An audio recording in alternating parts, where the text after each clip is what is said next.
Manchester-Essex Regional School District School Committee. So consider us in session. I have my gavel.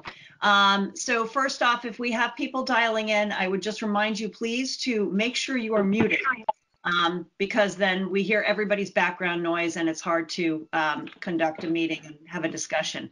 Further to that, since we are on a video platform, I would encourage people, if you have questions, please type your name into the chat bar so we know to call on you. It gets a little bit too difficult to have a bunch of questions in the chat bar itself. So if you type your name, then that kind of makes it a little bit easier to manage. So with that said, I will open it up to public comment. If anybody would like to say anything, please feel free to hit me on the chat, so to speak.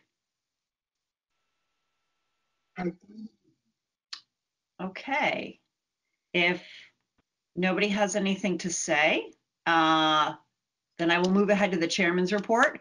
I don't have too much to say because they're really, you know, when you don't get out and about and see people, you don't really have too much going on. But we do have a pretty packed agenda. I think we've got a lot of things to talk about. The one thing I would urge people is this is a very difficult time, and there's some very difficult decisions that are going to be made now and in the future. And I would just ask everyone to have respect for differing opinions and understanding that these aren't decisions that the school committee or Pam or the principals take lightly. They are very difficult decisions to make, and we'd rather not be in the position to make them. And I'm sure many people would rather not be in many positions these days. So I just ask that people have a little bit of understanding and a little bit of respect. So with that said, do we have Lucas on for our student report? Yes, I'm here. Hey, great. Thank you, Lucas. Why don't you give a quick rundown of kind of what's going on, you know, in your world these days? Yeah, of course. So as far as like virtual learning has gone, not much, well, like personally, not much has really changed for me in terms of like the assignments that I'm getting and like teacher-student communication. So I figured that like I might as well talk a little bit about how, you know, students are dealing with isolation and like social distancing. And so, yeah, that being said, with regards to social distancing and quarantine, I think that I speak for a lot of students when I say that it's been really tough. You know, not only is the shift from, you know, like your conventional schooling something that students have to get used to, although I think at this point the majority of students have. But, you know, aside from that, not being able to see or hang out with friends, being stuck at home all day, spring sports being canceled, and just not being able to enjoy our normal lives has been really difficult to deal with. I think that the most difficult part of these circumstances has been like the uncertainty. You know, students want to believe that we're close to the pitfall of the peak, that we're close to returning to our normal lives, and that, you know, by the time summer comes, everything will go back to the way it was before all this started. But the reality is no one really knows how long this will last. So I think that a lot of students are struggling to accept that, you know, which is completely understandable. Like I've certainly struggled to accept it myself. But then again, I'm only a sophomore in high school, and I can't even begin to imagine what it must be like for the seniors who have, you know, truly lost the ability to experience the feeling of like finally finishing high school. And then for the juniors, the thought of having to apply to college in a few months is definitely starting to get stressful, if not even more stressful than usual because of what we're currently dealing with. And then for the sophomores, I think we're more worried about how this will affect the transition into like AP classes for those of us who are planning on taking them this fall. And of course, the freshmen, having your first year of high school ruined by a global pandemic can certainly be quite a struggle. So I think it's safe to say that many high school students are concerned about their futures, and that, as I mentioned before, is because we're all dealing with an incredible amount of uncertainty. And so, yeah, that's basically my take on this whole situation. Lucas, thank you very much for sharing that. It's an incredibly astute and mature. Yeah. You guys, I mean, you're going through something that, you know, you have sort of no frame of reference. Adults have had a frame of reference in that we've all faced difficult situations in our lives, and, we've all had, come through it on the other side, but Yeah. you guys are young. You don't have the, you don't have the experience behind you to draw on. So, Yeah. yeah, I mean, you guys are going to be affected by this. And this is something, we talk about on the school committee level. We talk about, with the principals and with Pam about, how we're going to address this next year and the out years, because this is a form of social emotional difficulty that no one has really ever faced. So do you guys as like friend groups talk about this? Even though you can't see each other, I know there's a lot of FaceTiming and there's a lot of Zooming and Google Hangout and all that. Yeah. I mean, it's not the same, but are you guys at least trying to connect a lot? Or do you feel that kids are really like isolating themselves in their own sort of little cocoon and focusing on, the schoolwork and really not much else? No, I think we definitely are reaching out to each other, like through FaceTime, texting, or whatnot, but it's just not the same as, like person-to-person interaction. It's just something you can't replace. Absolutely. Yeah. Well, I am sorry. I wish I could do something to fix it. I think we're all struggling with that. And I think, definitely. It's even harder for you kids because you've gotten so used to kind of instant gratification. You want it, it's there. Yeah. With the phones and with the computers and all of that. That's true. So in a way, maybe the silver lining is that we'll all learn to just take a pause and think about things. And we've had time to reflect. And I think the tragedy would be that if we all came out of this, the other side, the same way we were when we went in. So absolutely. I appreciate you sharing that with us. No problem. Hang in there. Lucas, Thank you. Lucas, this is Miss Bodwin. You found a pretty incredible way of keeping busy during all of this. You want to tell us a little bit about your Support a Hospital campaign? Yeah, of course. So at the beginning of April, I took the initiative to start my own campaign called Support a Hospital campaign. And it's basically like a campaign devoted to helping support hospitals in the greater Boston area that have been affected by COVID-19. So far, we've raised a little over $1,000 for Massachusetts General Hospital. We've donated 400 surgical masks and 50 N95 respirators to Beverly Hospital.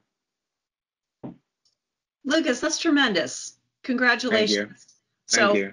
To my point of not coming out the same way on the other side, I think you're going to be a pretty good example of that. Thank you. Thank you. Yeah, that's an amazing. Beverly Hospital, thank you. Yeah, of course.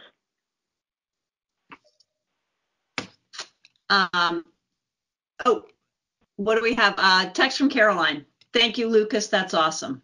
So, thank you. I'll echo that. All right. Well, if you'd like to stick around and listen to the rest of the school committee meeting, please do. Otherwise, get outside and enjoy some sunshine. So, all right. Thank you. Thank you, everyone. Bye. Thanks, Lucas. Thanks, Lucas. Okay. Let's look at the consent agenda. Did everybody receive the packet well enough? I know there were some problems with it. Everybody have a chance to look at it? Yep. Okay. Yep, got it. Can I just do a quick check with the committee? Did everybody not get it when it went out on Friday night? Was it just a few people? I just want to know how to address the problem in the future. I'm pretty sure I saw it right out of the gate. I'm hearing Andy doesn't remember. I had it last Friday as well. Ken's got it. I got it. Yeah, it was a little on the early, mid-evening side. It was probably around 6 or so. So, okay. Just want to make sure everybody's emailed. Yep, it made it Oh, through. you know what, Caroline? I did hear that there was a big power outage in town. Maybe that had something to do with it. Oh, I was trying to find my mute button. Pam, you know my ongoing email challenge. So it just might be that too.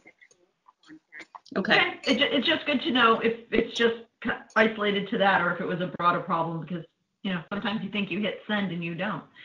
Yeah. Thank you. That's never happened to me.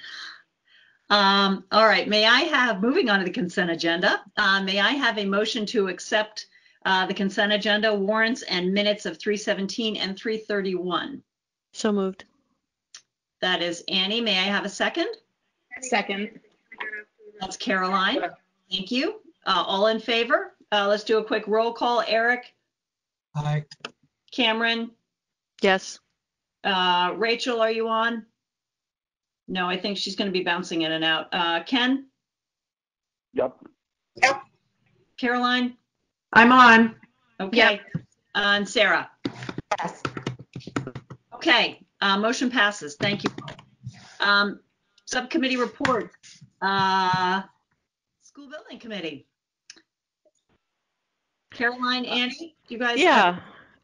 So we had a subcommittee meeting last week that reported out to the larger building committee, and the subs are back.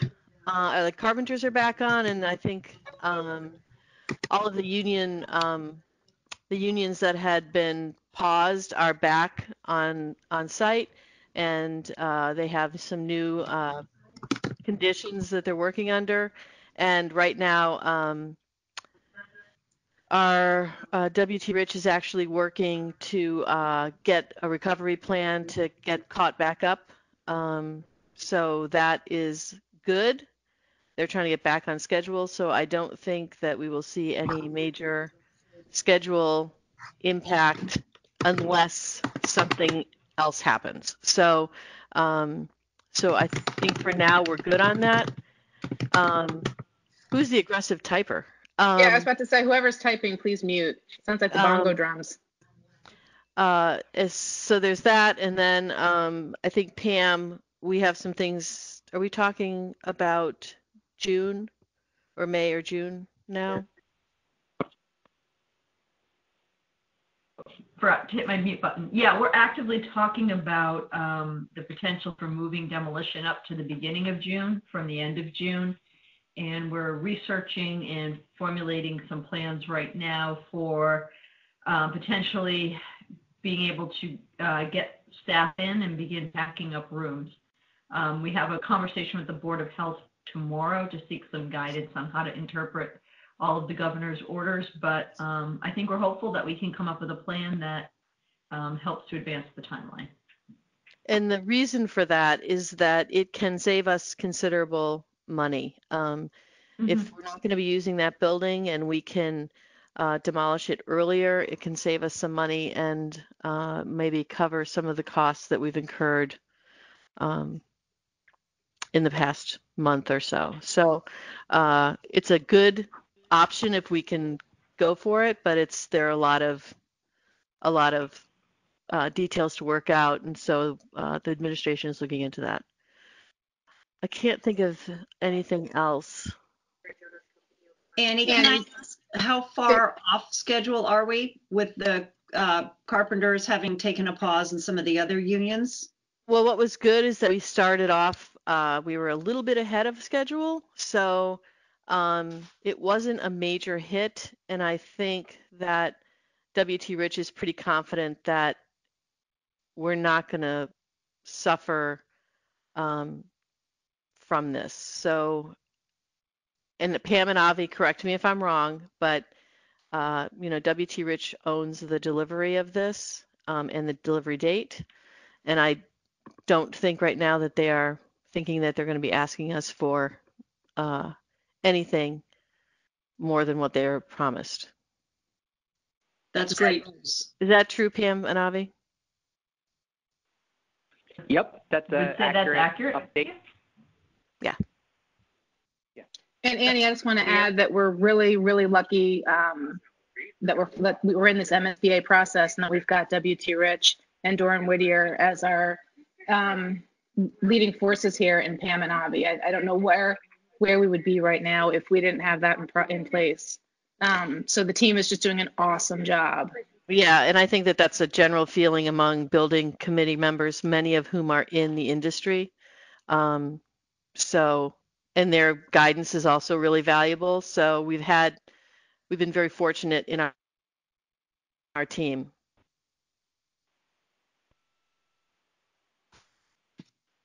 Okay, that's great. That's fantastic news. Thank you. What do you think the likelihood of being able to move the demo up will be? Will it depend on Board of Health or just kind of all the stars aligning? Now, Shannon, my crystal ball broke a few weeks ago. So I don't want to answer that because we just don't know. Okay, fair enough. I would say it's pretty likely that will happen, and I don't want to make it sound like the Board of Health is going to help us interpret the guidelines so we can put together a plan. So it's not hinging on them saying yay or nay. So I don't want to, box them in or make them feel like the weight of the world is on them. But I think it's a pretty good chance that we'll be able to accomplish the goal. Okay. She said it. I won't hold you. Okay, great. Finance Committee, we actually have had a couple of meetings. I believe, gosh, was it May 1, a few days ago? We did have a budget collaboration meeting with our counterparts on the various town boards. And then we all met, not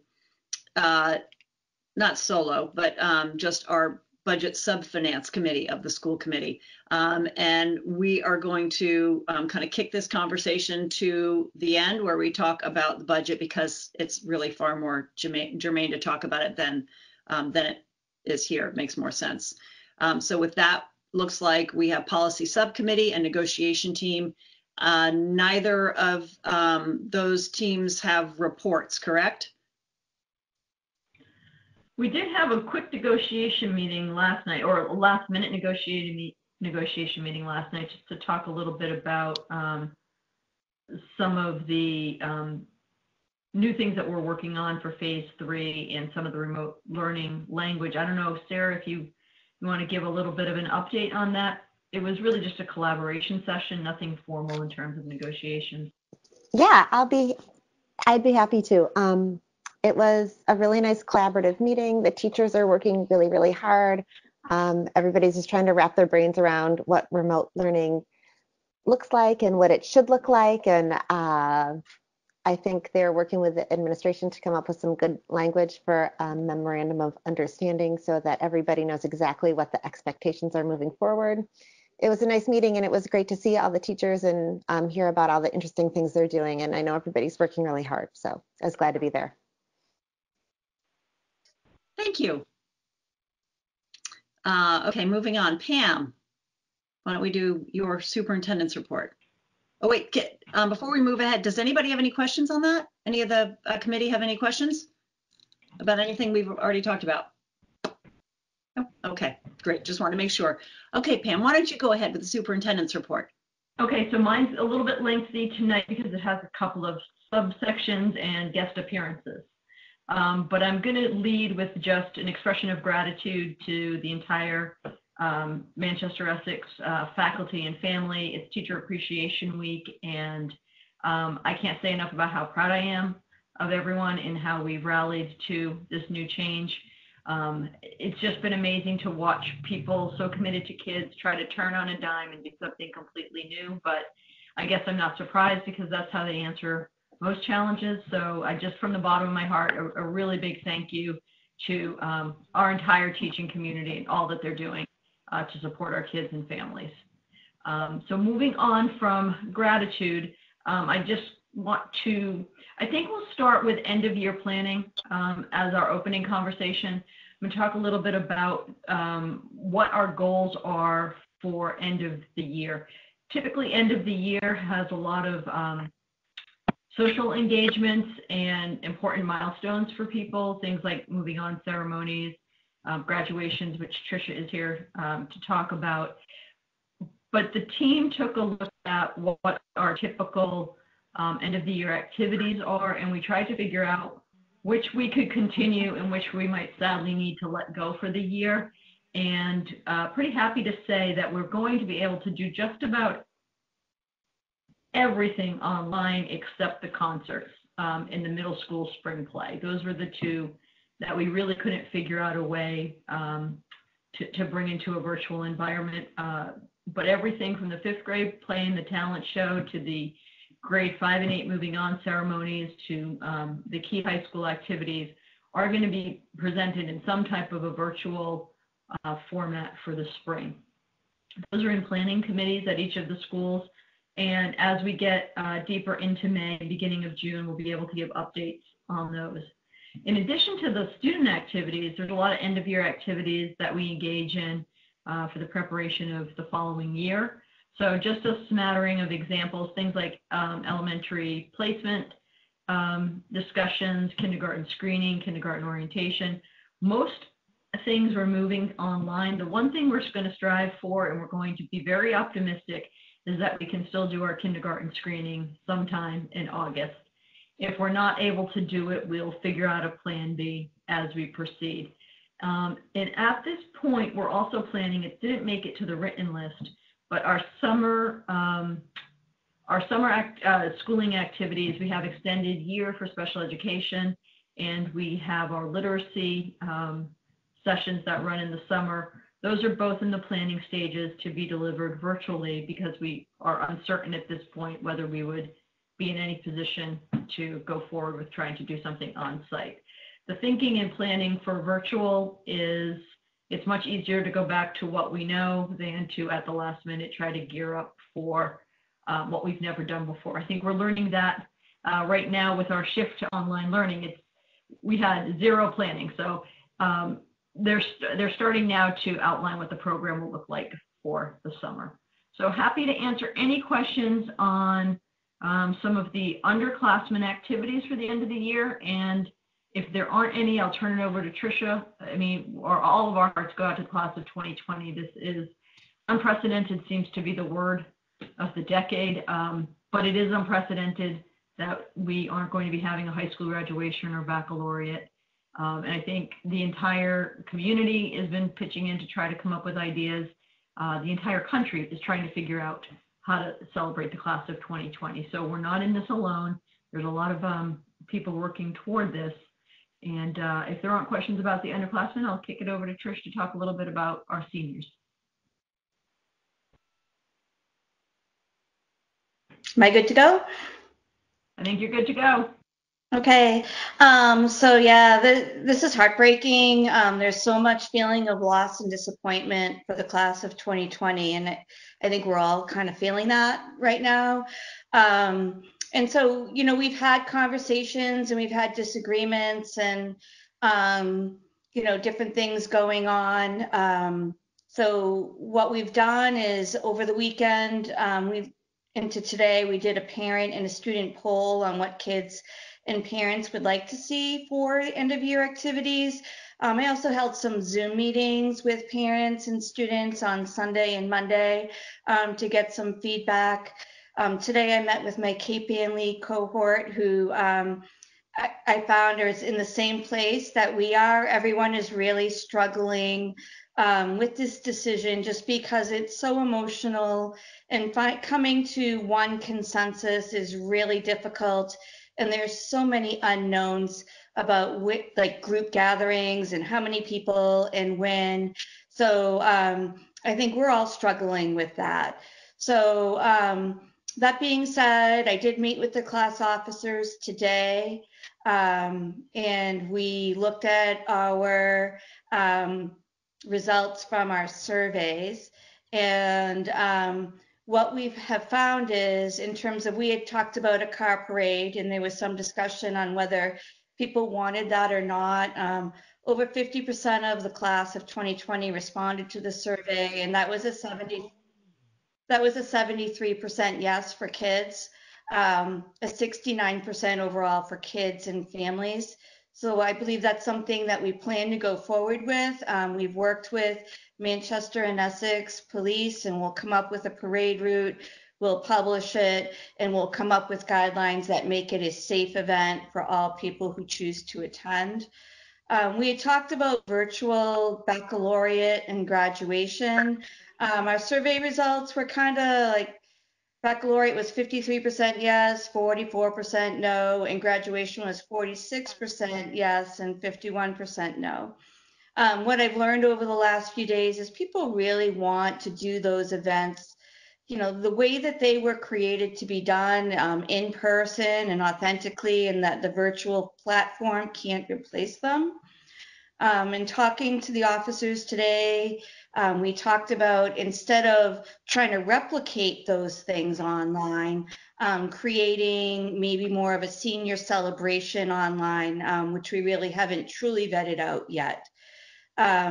People really want to hold on to the hope that we can come together as a group, either whatever size group that is, socially distanced in July. We set some dates, July 28, 29, 30, or 29, 30, 31, I forget, whatever the end of July is, to do those 3 events, which would be the cookout, the baccalaureate, and the graduation, in the sense that we always do.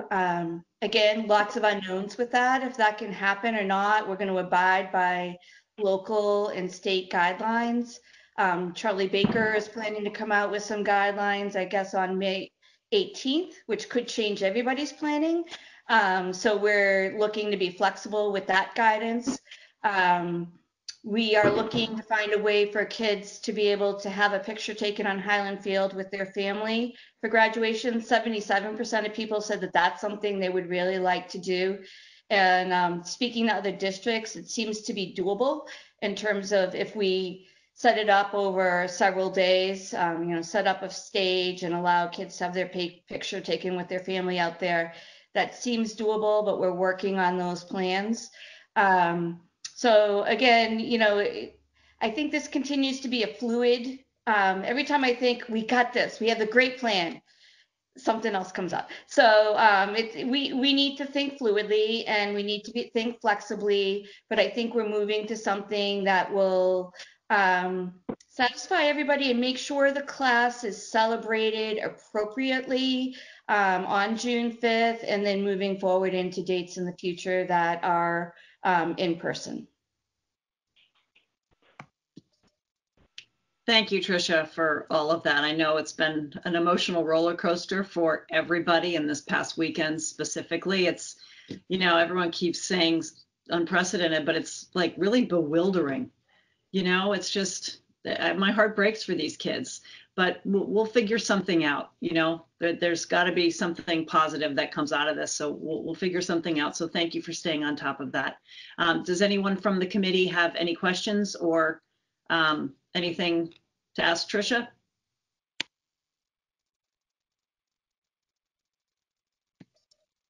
Okay. Woo. Woo. I do want to give a thank you to the class officers who have really done a nice job of communicating with me, and also the parents and community members that have reached out to support us in everything that we're trying to do, the decisions we're trying to make, the input they're giving us. All of it is really appreciated. So I just thank the whole community. Takes a village, right? Okay. Thank you, Tricia. All right. If there aren't any other questions about end of the year activities, we're going to move to talking a little bit about the survey results and how it ties into phase 3 planning for remote learning. So anything else on end of year activities? Okay. So we had done the check-in survey. We ran it a couple of weeks ago, and the intent there was to really have it be open-ended and just to gather some information on how people were feeling about the things that were going on. Great response rate. We had about 406 responses, and you can see how it's split out over each of the schools. We didn't, each school took their results and they went through the comments and have shared the feedback with their teams. The overarching message or input that we got from this is, you know, for the most part, people are doing well. And this was just kind of, how are you doing in your home? How are things going in this unprecedented time? But some people were looking for a little bit more personalized interaction and outreach from the school, and some were really looking for some direct support. So we've been making some contact calls on people who asked for us to get a hold of them. So overall, we got the sense that people were doing okay, as best as we can under the circumstances. The question that's really driven our work in planning for phase 3 has been a question that I know we've been talking about on and off since we launched into remote learning, which is how do you rate the academic load? And what we saw, and the numbers started a little bit higher into the 60s and have come down a bit over time, but about 60% of the people are in the just right, it's manageable category, with the remainder being split between about 26% feeling like there needs to be more rigor, there needs to be more of a challenge, more work in general, and about 15% feeling like it's too much and they're feeling overwhelmed. So we're going to speak to this a little bit when we talk about phase 3. And then we asked just about communications, and again, it's a similar breakdown to the workload, about 60% feeling like it's in the just right category, some feeling like it's too much and we're way overstuffing their inboxes, 13% are looking for a little bit more. And in this other significant category here, the 19% in other, I think we got some good feedback in there because it kind of informed what the rest of the pie chart's telling us, which is it's not necessarily quantity of communications, but it's who they're hearing from. And people were looking for more communication from the classrooms and from teachers, and felt that it kind of the bureaucratic updates on the status of the school closure and everything that was coming out of the state was plentiful, but they were still looking for more connection from the classroom. And that's what I would say is one of our biggest takeaways and one of the overarching themes of the feedback. Basically, our takeaways looking K-12 and across schools is advance the curriculum and increase the rigor. People were looking for more of a curriculum in what we were doing, less continuing with the enhancements. And increase the audio-visual presence of the faculty. So Google Classroom can lend itself to a lot of exchanges that are text-based, and a lot of people were asking for, people who were looking for more rigor and increased communications. We're also looking for us to increase the presence of faculty in an audio-visual manner. We'll talk a little bit about that in phase 3. We're looking for us to increase the opportunity for student interaction, either through teamwork or collaboration that looks for students to work together on school projects. Streamline where we can was another takeaway. And I think that was primarily in communications. You know, if you're a parent with 2 or 3 students all at different levels, you're getting emails from possibly, 8 or 10 adults per day on behalf of your students. So is there a way we can coordinate better and push into, one kind of container for a parent, all of the communications that are coming from school? So we're going to look at streamlining. And then another big walkaway, although it wasn't an explicit ask, but as I was reading through some of the commentary, I think a big challenge for us going into phase 3 is going to be balance. As we move to increase rigor, so if you think of this chart here, if you've got a solid chunk of people in the it's manageable category, we know the 26% are going to be well served with the increase in rigor, but what's it going to do to the larger group? So we want to increase rigor without pushing too many people over into feeling overwhelmed and that it's not manageable. So how do we manage increasing expectations, but also being cognizant of the fact that this is a heavy lift for families to keep up with all that we're doing. So we took all the takeaways and we funneled them into our preparations for what we're calling phase 3 of the remote learning plan. So I think with phase 1 and phase 2, they were kind of, especially phase 2, there was a lot of new structure and a lot of new language and a lot to publish. With phase 3, I think it's less about rolling out more documents and guidance and a lot more to do with changing a little bit of what we're teaching and how we're teaching it. So our three main goals, our overarching goals for phase 3 are going to be to advance the curriculum in alignment with the power standard, and Julie's going to speak to what those are shortly, and then deliver instruction in an audio-visual format, either synchronous or asynchronous, which means either they're going to be recorded sessions, and you're going to see where that's recommended from the Department Ed for several reasons, but also, asynchronous is recommended by the Department of Ed. It increased synchronous activities like meeting times and support options for kids, and then increased connectedness with the classroom. That was our walk away from the communications piece. They really want to be a little bit more connected with the classroom environment. So we've taken the feedback, we've taken our goals, and Julie, if you're out there, I'm going to turn it over to you. Julie is Director of Curriculum and Instructional Technology. She's really been coordinating the effort along with the principals to help create a pathway forward and a framework for this work. So she's going to speak a little bit about what the guidance is telling us, what the power standards are, and what it's going to look like for us in phase 3. Hi, everybody. Thanks, Pam, for that lovely introduction. I do have a little presentation here, and it is much shorter than my original because I want to be able to talk through it and give you some insight into what our planning process looked like. Can you see my screen? Okay, great. So over the course of the last few weeks, we've been thinking and talking about phase 3 and what that could look like while we were waiting for the recommendations from the Department of Ed. And we were hoping that they would give us more guidance in terms of being able to develop and teach really from the standards that we currently generally teach from in a regular school year. So we were happy when the state came out with a more concentrated approach on teaching specific standards. And so I'm just going to show you a little of the language here.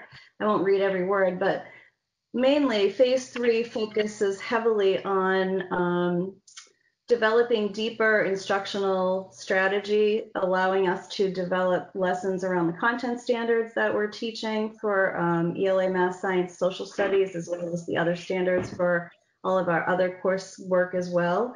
And the other focus area really focuses on delving deeper into engaging students with remote learning. So we have two things at play here. One is developing around the power standards, which were released to all of us last week, and I can speak more clearly about what that process looked like in a few minutes. And also building the infrastructure so that we could take this learning and teach it online. So we had two things happening at the same time. One was kind of developing that process for the instruction, and then developing the mechanism, if you will, to offer that instruction.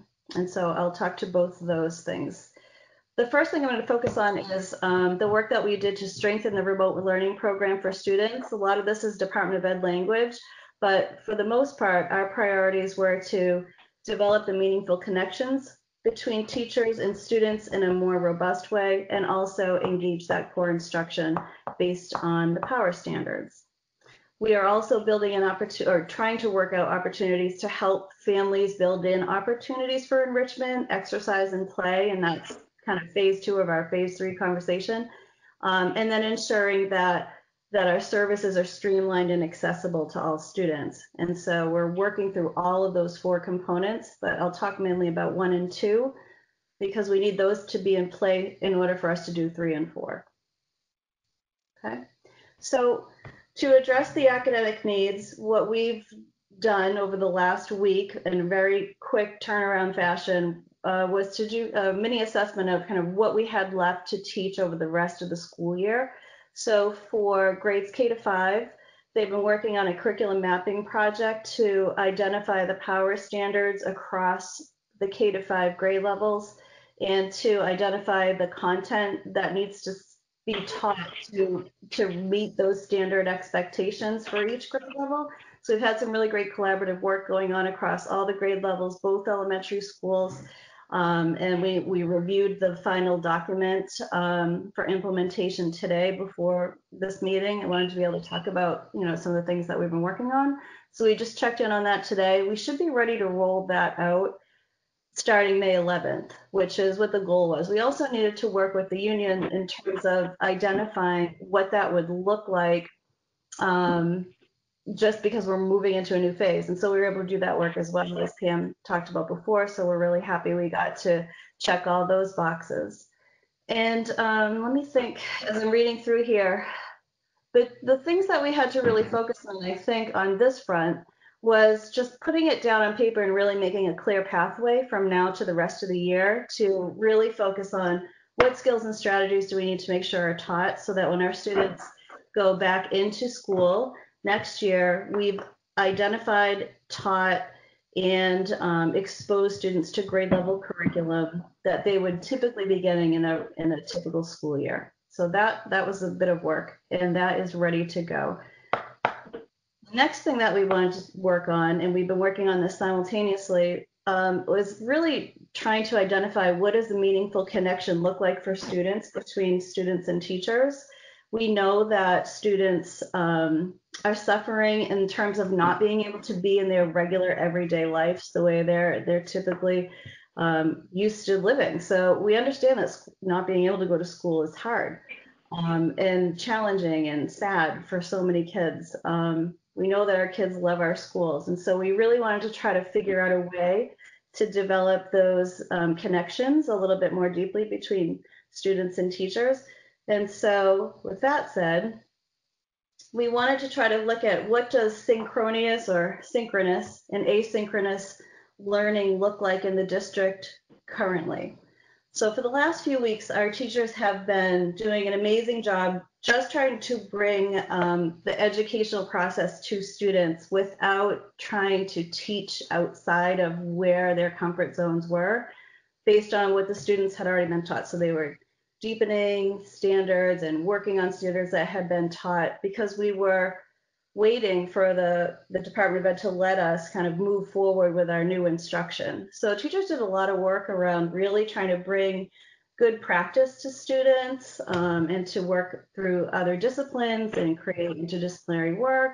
So we had a lot of really creative, amazing things going on. And then during that time, we were training people on how to build in the kind of system where you have to screencastify yourself, which we've never talked about before until 2 weeks ago. So now we use it as a verb, like we're screencastifying ourselves.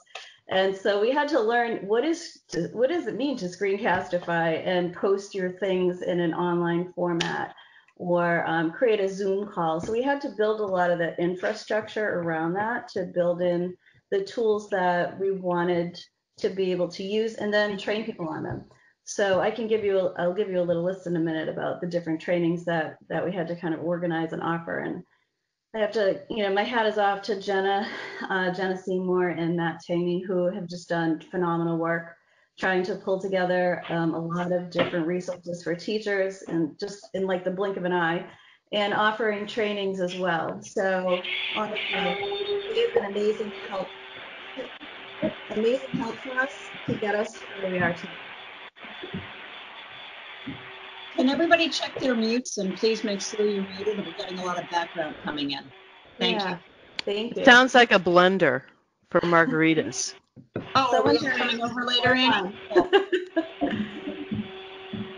So when we looked at the state language around asynchronous and synchronous teaching, we really honed in on the prioritizing asynchronous, i.e. recorded lessons for students, because we realized that it helps us do a lot of different things. So instead of sitting in a classroom online at a Zoom call all day long, we realized that it's easier for teachers in many cases to be able to do short bursts of instruction and be able to record that, post it, and offer it in a fashion that students can access it at any time of day. We don't necessarily have students available every single minute of every day to sit on a Zoom online phone call, just by the nature of online instruction. So we recognize that. So we've been working on developing a system that would allow us to do the things that we need to do to record a lot of that work and to offer instruction in that capacity. So that will allow us to support students later on who may have to go back and see something more than once, or who need extra support with those types of concepts. So it gives us kind of a visual library to help us do that type of work. But while we're doing that, we're also recognizing the fact that we need to address students' social emotional needs. And so what we're talking about is trying to figure out what's the sweet spot in order for us to build in face-to-face educational components between teachers and students, as well as kind of the recorded online version of support through the content. So we have two things happening at the same time. So we've been talking about all of these supports and these capacities, and how do we offer this to students? How do we bring students together? How do we bring classrooms together? What's the best mechanism for that? How do we just ensure that we're addressing the social emotional needs of kids, as well as the academic needs for students as well? So we're having deep and robust conversations around that. I'm just going to flip back for a minute and show you some of the trainings that we've been working on and identifying for staff. So we've created an entire website series for live instruction for teachers, as well as recorded instruction, so they can go back themselves and review some of these. And so we've been training on Zoom, Screencastify, Google Meets, Google Hangouts, Kami, which is coming next week. It's an online tool, Padlet and Flipgrid.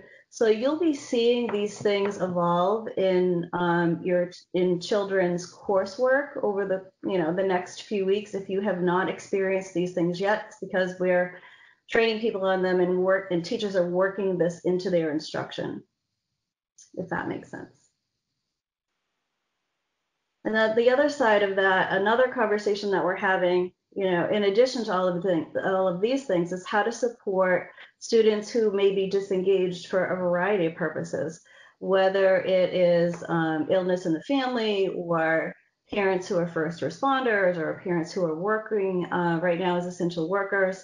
We all come from different families, so we have different things happening across both towns. So we are developing a system for identifying and supporting students, so that we can make sure that they're effectively engaged, especially as we're offering now direct instruction through the standards that we've identified. So these are all things that are happening simultaneously.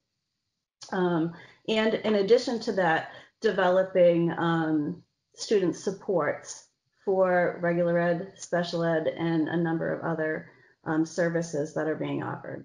So it's quite a bit, many pies spinning in the air at the same time. But what I'm finding is that now that we know what the state's expectation is for us in terms of academic instruction around the standards, we can set that as our baseline and move from there.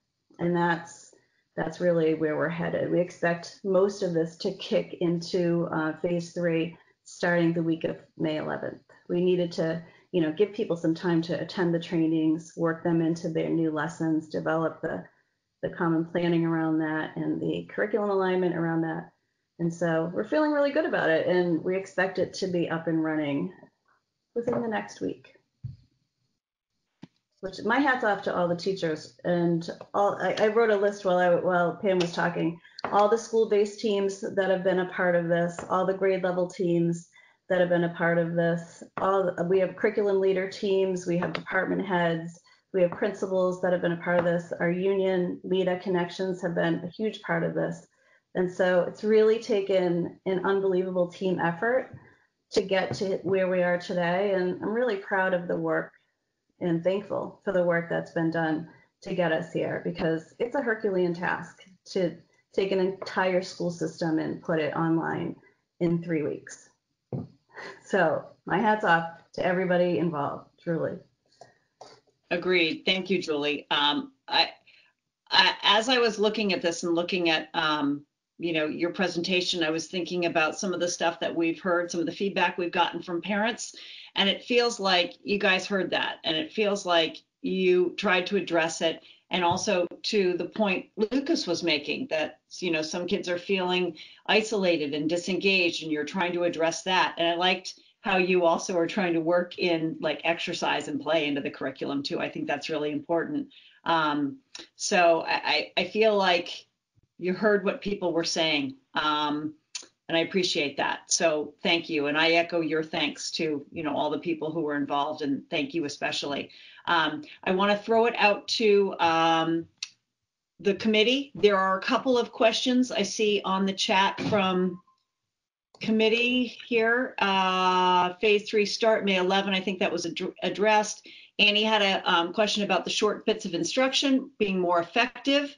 And I believe that Jennifer answered yes, that's what's being done at elementary, mini lessons. And I think, let's see, what else? I think Annie's got a question too. So Annie, why don't you go ahead and ask yours? And if anybody has other questions, we'll catch those on the chat or chime in. So Annie, why don't you go ahead? Sure, thanks. Thanks, Julie. And thanks to the teachers. I think it's important for everybody to understand that, there's teaching time, but there's also all of this planning time that comes into a teacher's day at this point. Kind of how do I regroup in this new world? And so it's not like they were only spending that time that they were assigning something. They were also spending time on planning and trying to figure out all of these new tools and that sort of thing. So I think that your presentation was good in kind of defining that work as well. But I do have a couple questions about how are teachers going to know what to teach in September if they're not really with kids now, they're not, it's not the same. So I'm just wondering, how are we going to assess where kids are at the end of the year? Mm-hmm. So actually, you know what, even though we're here in phase 3, we're mentally preparing for phase 4, should that, and we don't even know what that could possibly look like. But now that we know what we didn't know before, we're having those conversations around universal screeners and assessments, especially for incoming students. In incoming students where foundational skills are taught, and not that it doesn't happen everywhere, but in some grade levels, there are foundational skills that you need to truly have fleshed out. So we're talking about thinking about incorporating a type of universal assessment system that would allow us to really pull from the different standards to figure out where students are at grade level incoming. And we're looking at the state in terms of what their expectation is for moving into the next grade level, with the understanding that students are coming in with varying need. So we understand that they got rid of the MCAS this year, which we're thankful for, but it's not really about the MCAS in this conversation. It's about really truly understanding where students are at grade level material coming in, and how to support any remediation that may be needed. I think that's really going to be our focus for the fall. It has to be our focus for the fall, so that we can make sure that we're addressing any needs that come up for any student. I don't think there's one school system that's not thinking about that right now. Yeah, okay, thank you. Yep. I think we've also got Ken, who had a comment and a question. Ken, why don't you go ahead? Yeah, I was going to say as a comment, it's really awesome to see, just even yesterday from the conversation needed to today, how much the schools are adapting and pivoting. And I'm learning from seeing this. There's learning and education that's going on, new ways of doing things. So this is phenomenal, and not only for our kids, but just kind of being role models for so many people that are having to adapt. With that said, one of the things I was kind of mooch off of, Julie, it was great to see your list of the trainings for the teachers. Going through tech support with my 8-year-old on Zoom today, if there's any of those that might be appropriate to share with the parents and the students as well, to engage them on the receiving end of just what does it take to use those tools from the receiving end, even an overview would be really useful possibly for the community. Absolutely. Yeah, we actually talked about that in one of our committees today, about setting up trainings for parents on Google Classroom, but we can add Zoom to that. We can add a lot of the tools that we're using or will be using. And in just helping people learn. I mean, really, we're in a phase of learning. So this is, sometimes it's messy, you know, and I feel like we have to be okay with that. But also, we will be putting these things into play. So we want parents especially to understand what these things are that they're seeing or will be seeing their students, their children doing at home. Yeah, so that's really great. I also had one other comment or favor to ask, kind of as I'm now home-based with like coworkers on either side of me. One of the things that I get a lot, they've settled into their physical spaces, but from a schedule space, and also other families I've talked with, there are moments where I'll hear I thought I was done, and then something popped up. So teachers are posting 2 days a week, but the postings may come anywhere from 6 a.m. till midnight kind of a thing. And at the risk of sounding really high structure on this, it's been something we've struggled with, and it would be good. I don't know if the district, you know, the kids are used to I get to school and then I go through. If there's any sort of plan to kind of move toward a structure of time or posting or activities. So I think that'll help bring a sense of normalcy. So more just an observation, I'm sure. That hopefully will evolve along as everybody gets into the groove. Yeah, I agree with that, Ken. I think that is something that will evolve, and I know the principals have been working with teachers around building that type of schedule so that our teachers aren't offering instruction at the same time all the time, or, you know, in a way that other kids can't access it. So I agree with you. I do think that a natural schedule will evolve, and in some cases are already in play and being built upon. I think Tricia wanted to jump in. Yeah, I think at the high school level, having a synchronous meeting time can be a little more challenging. We actually have students working during the day at grocery stores and other places to help their families and things. So we're trying to balance the synchronous, asynchronous teaching experience for kids. So we're looking at our timetable and having teachers provide a schedule of like when they're available so we don't overlap classes and things like that. But to go fully synchronous, I think we might lose some kids there, and that's a little concerning as well. And Trish, actually, you're already a step ahead of me. That's great. I wasn't even thinking about the synchronous learning. It was more talking about even things like when assignments are posted, because although the teachers post assignments, a lot of the platforms have notifications that'll go out. So when I hear the screaming at 11 at night of, oh my God, I just got more, I'm like, oh, how do I, on the one hand, it's good to have them on. So it's working through those types of things. But yeah, you're right. People's schedules have changed quite a bit. I think in many cases, if you're seeing teachers posting at night, I think you're seeing that so that they're assuming kids are sleeping. And so the kids won't see it till the next day, you know, and so we have to make sure I think that's what you're seeing. Most teachers are doing work, you know, just unbelievable hours. Yeah. And when they're done, they're posting, and I understand that. So yeah, I think what we'll see over time is a natural development of a cycle that works for people as we get more involved in this direct, you know, instruction style. Yeah, and that's the social emotional trying to teach my kids how do you back off from expecting 6 a.m. or 8 a.m. every day. I've said too much. Thank you for answering. No, thanks, Ken. You bring a point out that I think we all are aware of. Whoever, you know, many of us have teenagers, like they're on 24/7. So it's, you know, it's a different generation in many cases. Yeah. Many cases. I know Caroline had a question about grading. Caroline, why don't you go ahead, or do you want me to read it? Okay, why don't I read it? So her question is, as far as grading or credit, no credit. Oh, go ahead, Caroline. You're on. No, you keep going. You're doing a great job.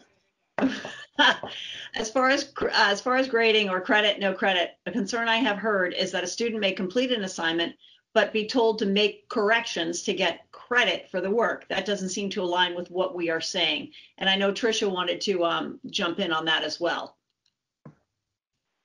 Yeah, I definitely do. Julie was there today. We had a pretty robust conversation about providing feedback for students about their work. Teachers really want to provide grades because they think it's something that students understand. We're looking in phase 3 to be able to allow teachers to actually grade an assignment with the understanding that at the end of the quarter, it's credit or no credit. Well, credit or incomplete, I think Boston Public Schools said it best. Credit or incomplete with students moving on next year. It could impact placement and things like that. But I think teachers want to provide feedback, and I think kids understand grades better. So that's where we're at the high school. We're kind of mulling through that right now. Again, all of it is voluntary, so that's also something else we have to remember. Trisha, I guess my only concern there is feedback versus teaching are two totally different things. So if a child can't get to that point on their own without the teaching, that's hard. So that's just gray area. That's just, I'm throwing it out there that I've just heard for you to consider. 100%. I agree with you, Caroline. And I think as we go into phase 3, we're going to see more instruction and more teacher presence online that will help students in terms of the development of skills that can be assessed. Thank you. So I have a question on that as well. So Julie, when you had the slide up about the synchronous versus asynchronous instruction, so recording small bits of information, if the child doesn't understand what is being presented in that small bit, how are they able to get help in the moment? Or how are they able to get help? How is that going to work? Well, our understanding is that when teachers are offering new instruction, they're also offering opportunities to connect with students. So our teachers have been connecting with kids all in so many different ways, whether it's through email or small group sessions like what we're doing right now, or Google Chats or Hangouts. I mean, our teachers are definitely giving feedback to students. And when there is a direct need, if a student does not understand something, we are hoping and expecting and assuming, in many cases seeing, that our teachers are coming back around to that content. So we talked about this yesterday, or maybe it was last night. We had so many conversations in the last 2 days, but we did talk about how to structure lessons so that direct instruction can happen on a new content in phase 3, and time is given, whether it's a day or two in between the newly taught material and any kind of assessment or expectation for an assignment that would come out of that. So the time is given in between that to allow students to learn the concepts, but also ask questions around the concepts before any kind of assignment was due. So we were talking last night about giving teachers models around how to offer instruction in this new environment so that students do have that ability to go back to the teacher and ask for more clarification. And that is part of phase 3. And I think that's where our focus is going to be. It's going to be on offering new instruction, and then how do we help students through that new instruction learn, and then how do we give feedback to support the learning of it. And so that kind of flows into Trisha's comment about grades. It's kind of like the cycle that we generally are in school, but now we're doing it online. So how can we make sure we're not seeing the kids, after class for 5 seconds when they come up to your desk in that way right now? So how are we able to offer the support when it's needed? It's a big conversation. All the teachers are having it. Believe me, we're having it in a lot of different ways, and we won't probably hammer out the solution to that until we get into the direct instruction and figure out what the appropriate flow is for material. Okay. If that makes sense. That was a long-winded answer, and I apologize. But I'm just envisioning it happening in different content areas while I'm saying it, and I'm trying to think of, how long does it take, to go back and forth over information. Yeah, well, it's not a simple answer, so I appreciate that. I'm looking through the chat, and I know that Sarah had a comment here. Caroline, first of all, Caroline, you said you also have a comment. Are you all set? I do have one more, and I just want to say, because Lucas kind of touched on it in the early part of the conversation, I did mention to this to Tricia on a conversation I had with her, but I do think it's important that everybody, all the teachers, really put out to the students that collaboration is so good and so important right now amongst the students because they are so isolated. And he did touch on that in his student comments earlier, just how isolated they're all feeling. So if it's, I know that, there's plagiarism concerns in the past and everything, not concerns with our students, but you want kids to work independently by and large. But I think now it's really important for them, if they have to do homework together, just to have the face-to-face contact over computer. I think they almost need to be given permission to do that collaboration, just so they feel connected to their peers because they're social beings. And I just think it's really important that we allow them that. And that's it. Can I jump in for a second? Yeah, please.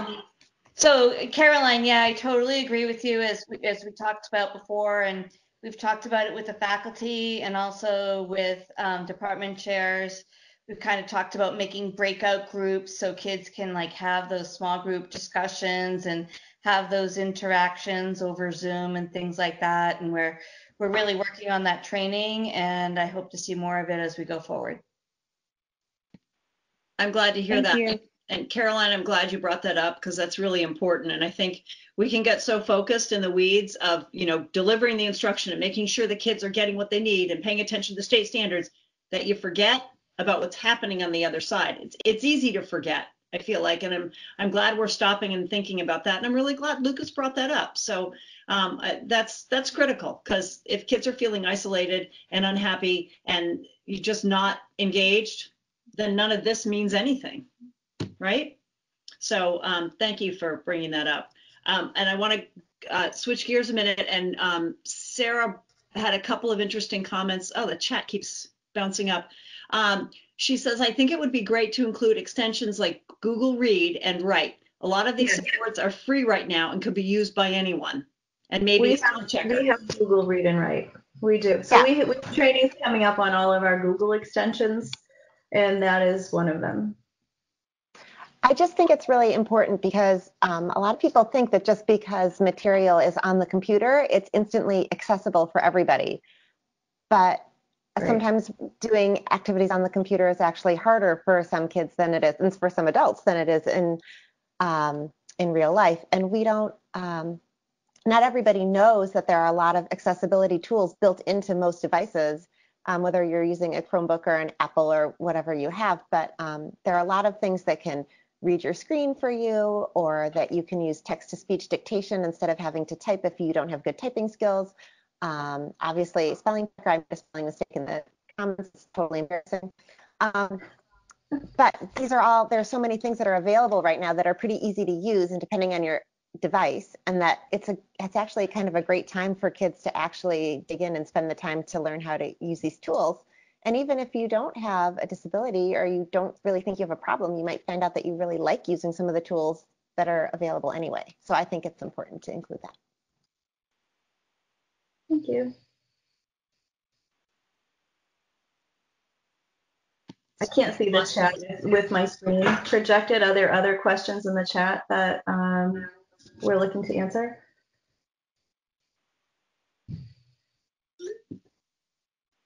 Okay.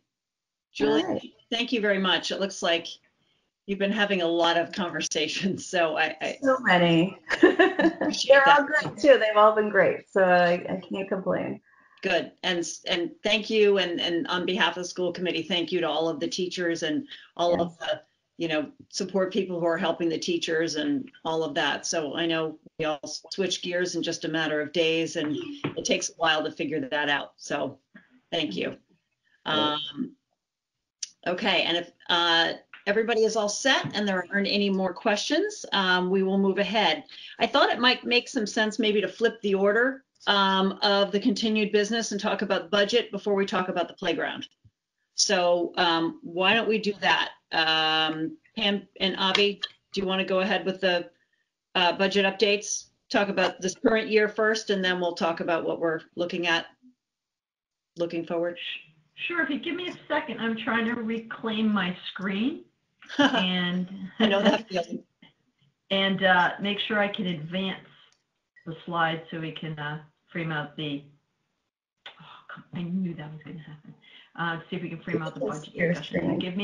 Give me about half a second. I've got it back. It just is a little stuck. So I'm gonna share now. Let's see.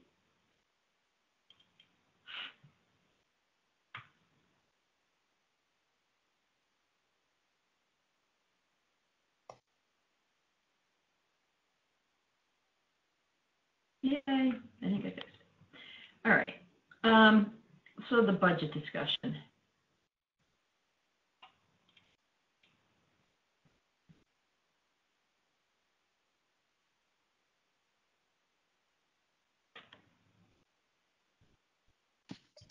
There's our favorite question. What is the problem we're trying to solve?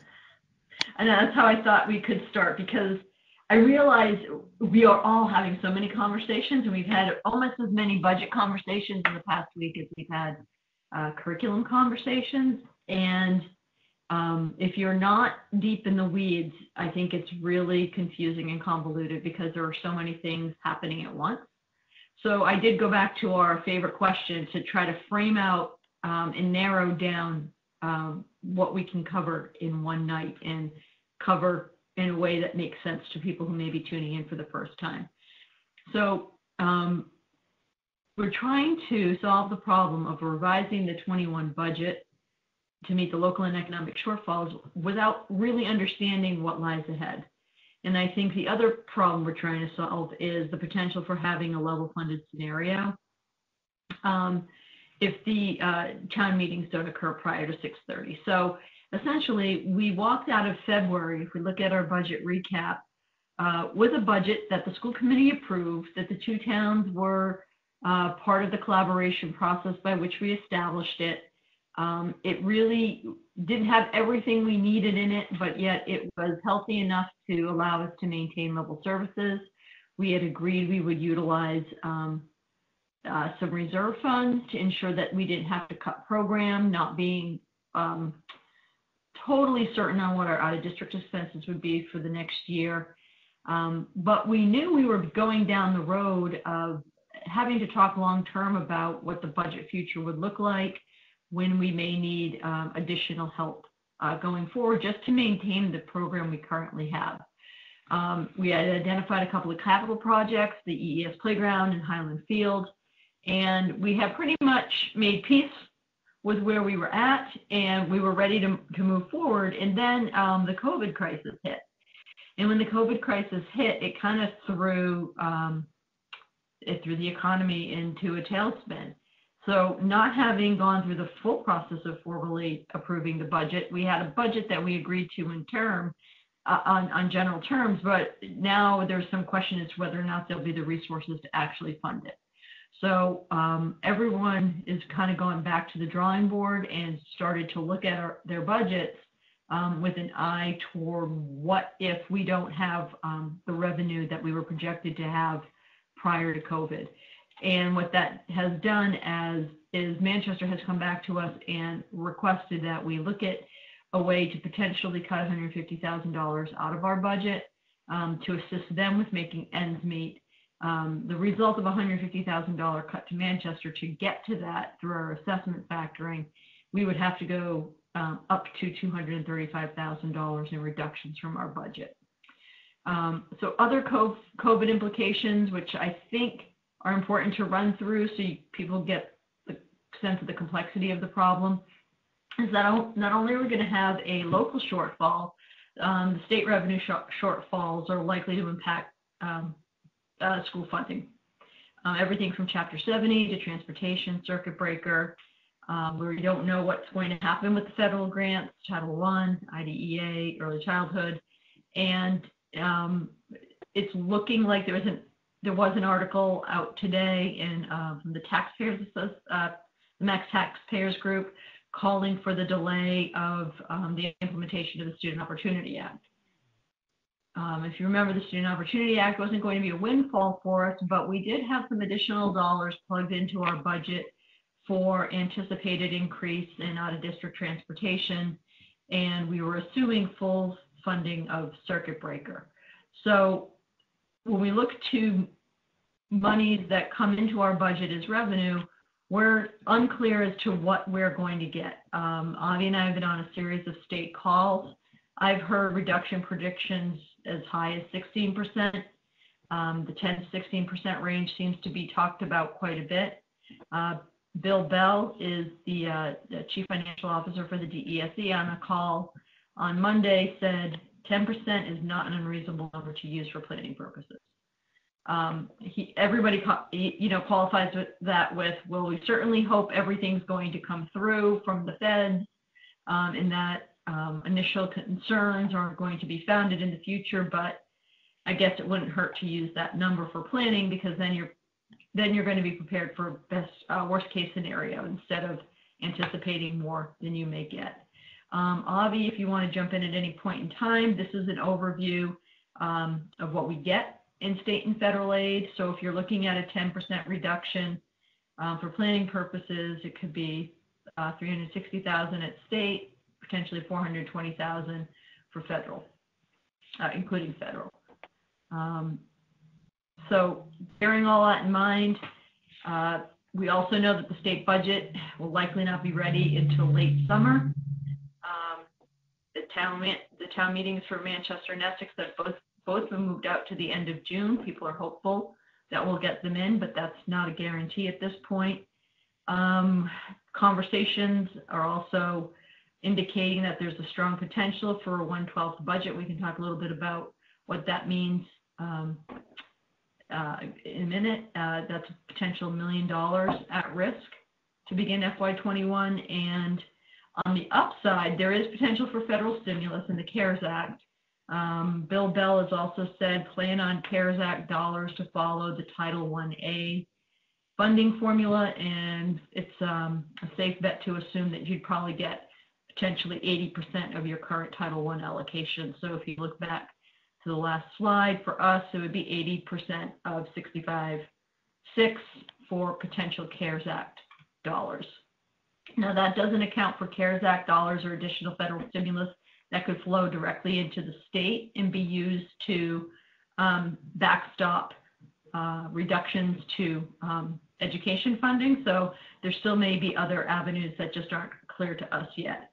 Also on the upside, just in terms of dollars, yes, CARES Act would be dollars in addition to Title I, but follow the funding formula that they use. And then we will likely have some significant operational savings from FY20 that we could certainly use to help us get through next year. But knowing that we've already had $250,000 earmarked to help us get through next year, it would be just an additional component of deficit spending, using reserves to carry operating.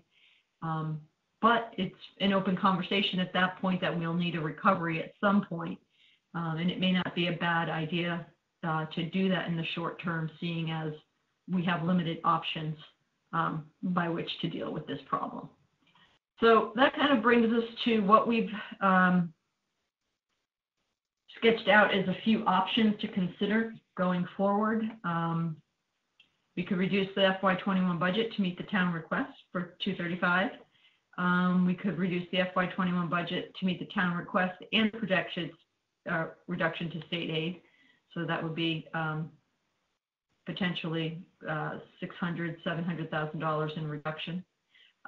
We could reduce FY21 only to address projected reduction from the state.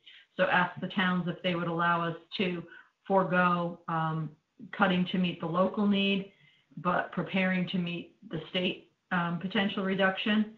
We can make no changes at this time, wait it out, see where the next few months takes us, and we could consider the use of additional reserve funds to address shortfalls that may materialize once we have a clearer picture of the state budget.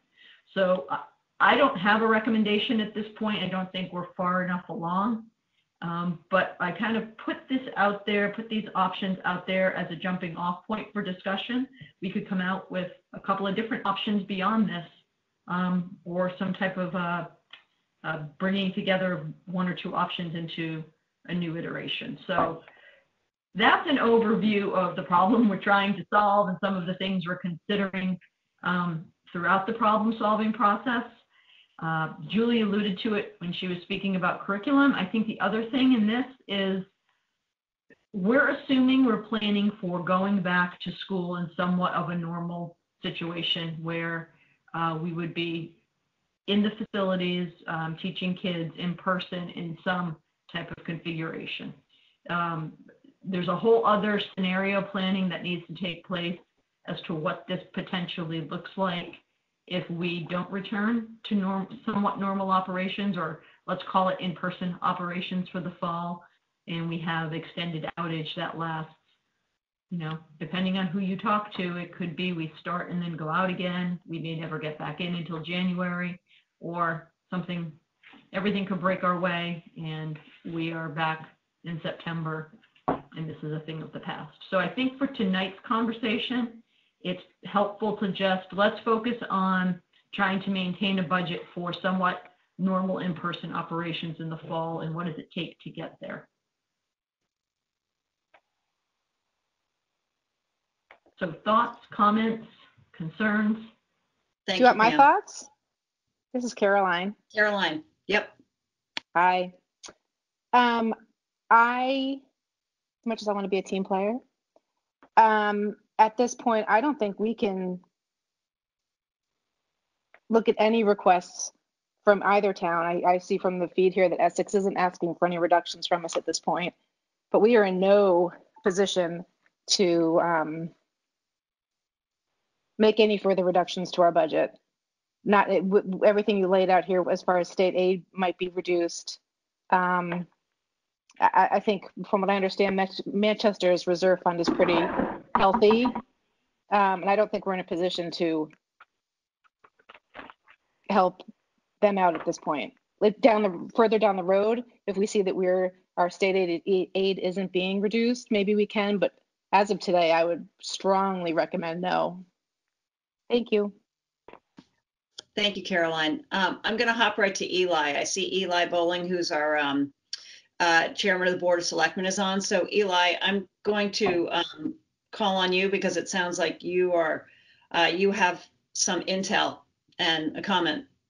So please go ahead. Sure. So there were a couple of questions in the chat that I saw go by.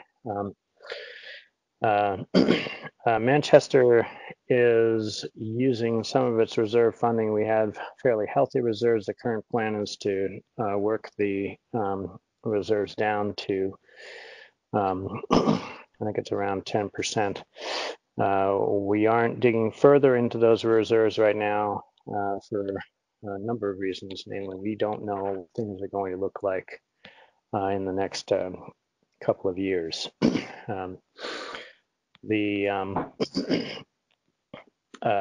current Plan B budget that we are working on and have been working on with the Finance Committee and with the Board of Selectmen and the town administrator over the past couple of weeks has been reworked to show a 0% tax increase for this year. That is made up of a $150,000 cut to our operational expenses, about $488,000 to capital expenses, and then the $150,000 that we asked of the school district.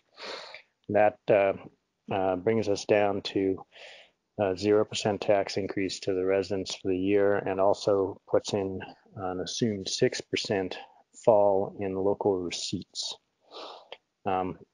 And that's what we're working towards right now. However, we don't have a picture at all or any feel for what it's going to be like next year or the year after. And to that extent, we are going to be looking at pretty much all aspects of our budget for subsequent years, including looking closely at our union contracts. We don't have confidence that the economy is going to take right off necessarily in the next couple of years. Our crystal balls are broken too. Thank you, Eli. Can I ask you a follow-up on the 150 cut to operating expenses? Yeah. when we spoke a little while ago, that was not teeing up new hires. It wasn't actually cutting anybody. It just wasn't hiring any new positions. Is that still the case? That's correct. Okay, thank you. And I've got you see this, the chat scrolling. Annie is asking if you built the 150,000 ask into the Plan B budget. It sounds like you have. That's correct. Okay. And Sarah, so to clarify, the cut to the schools is so that Manchester can have a 0% tax increase. That's correct. Okay. It sounds like we have a couple of other comments here. Ken, I see you. I just want to make sure that we're not missing anybody who popped up first. Trying to keep everybody. Yeah, I was going to say I was up before you. I want to just reemphasize one important thing. Education is absolutely critical.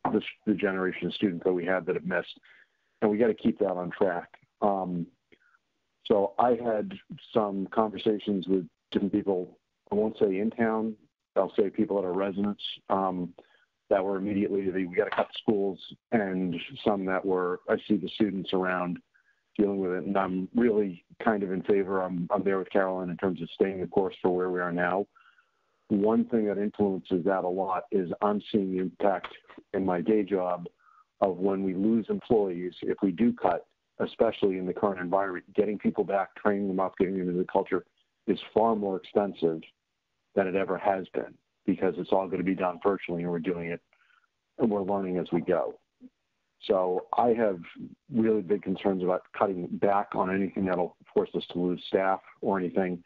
And I also think, I guess, Pam and Avi, I defer to Pam and Avi in the sense that you always think they are very conservative, very structured in terms of understanding the cost, where we can cut, where we can save. And I guess I'd ask Avi, is there any sort of a feel now as we go virtualized? There are obviously, it's too early to tell, but are things like transportation costs coming down in the future, how we're locked in there versus, we're going to have to increase technology spending if Plan B comes in the fall. I almost feel it's too early to tell, and I'd hesitate to do a cut back as long as we still have some degree of reserves to keep going. Or I'm still, I guess, in favor of saying we keep the budget where it is for right now. Thank you, Ken. I also see on the chat, scrolling down, Maury Creighton is also with us. He is chair of the Board of Finance in Manchester. He has a question about the budget, but also a comment regarding town reserve. So, Maury, why don't you go ahead and ask? Yes, hi, Shannon. I hope you can hear me okay. Yep. So, really, two questions or two thoughts. One, on the reserve issue. At the end of this fiscal year, and actually at the end of fiscal year 21, Manchester's reserves and the school's reserves are actually going to be pretty close to each other. And we implemented a system a couple years ago where we started drawing on basically doing exclusions for capital. And so we've been working down these reserves pretty aggressively. And the number is somewhere in the neighborhood of about 4 million. And that's about what the reserves are for the school. So I think it's important to realize that there isn't a huge disparity there. That years ago there was, but at the moment there isn't. And I guess the second question is, we talked here on this slide that's up currently about reducing the fiscal year budget. And I'm wondering, with the aid issue, is the budget the same as basically where the dollars are coming from? So what I mean by that is, if the budget stays the same, but you pull a little more from reserves, does that keep the state aid where it has typically been and keeps you sort of in the place you want to be as far as state aid for circuit breaker and, of course, 70 and everything else? Avi, I'm going to let you answer that. Avi, I don't think you're, I think your mute is still on.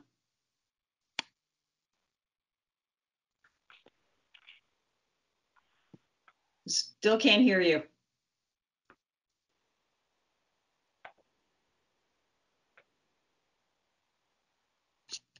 I'm going to try to unmute you myself.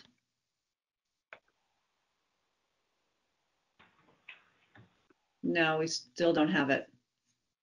Well, he's playing with it. I can give it a shot if I understood Maury's question.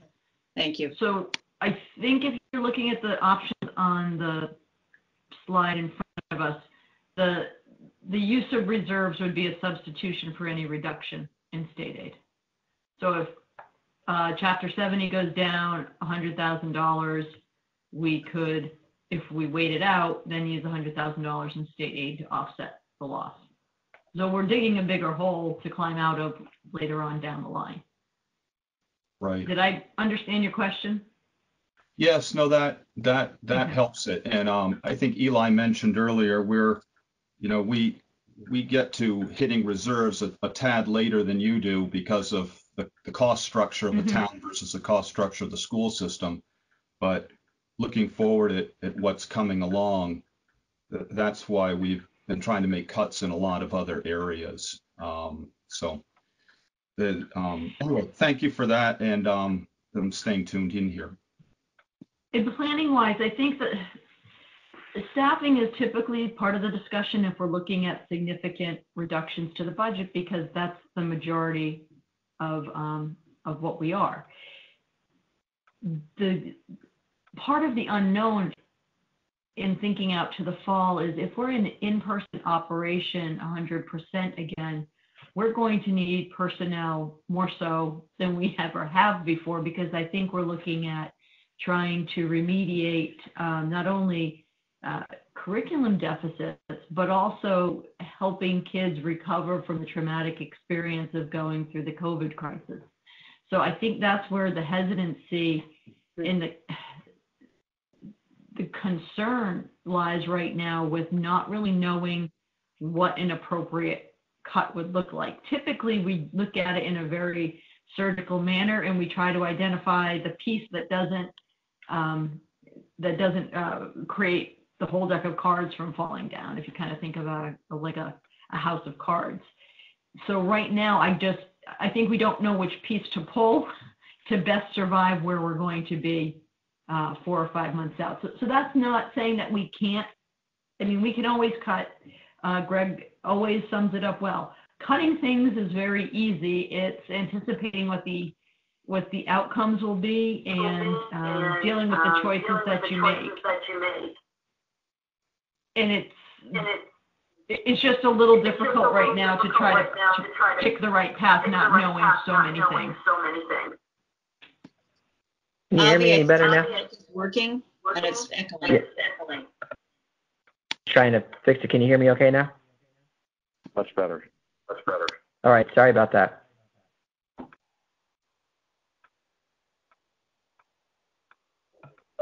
So yeah, I think Pam answered the question about reserves.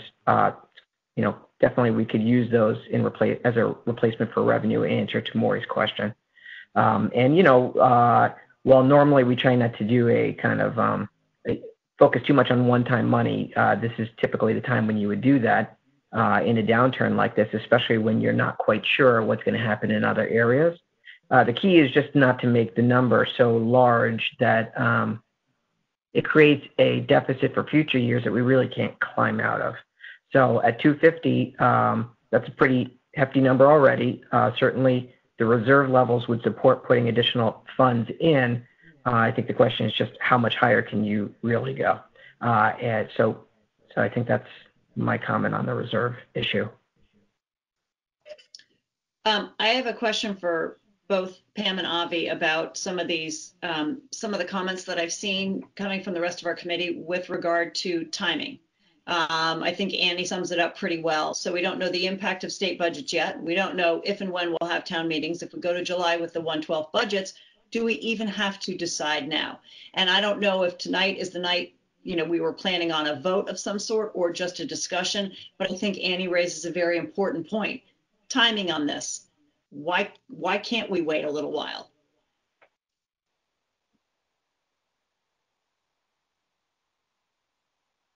Pam, Avi. I guess I would say, what we've found out is that the biggest unknown at this point is my audio okay? I know you can hear me, but is it echoing still when I talk?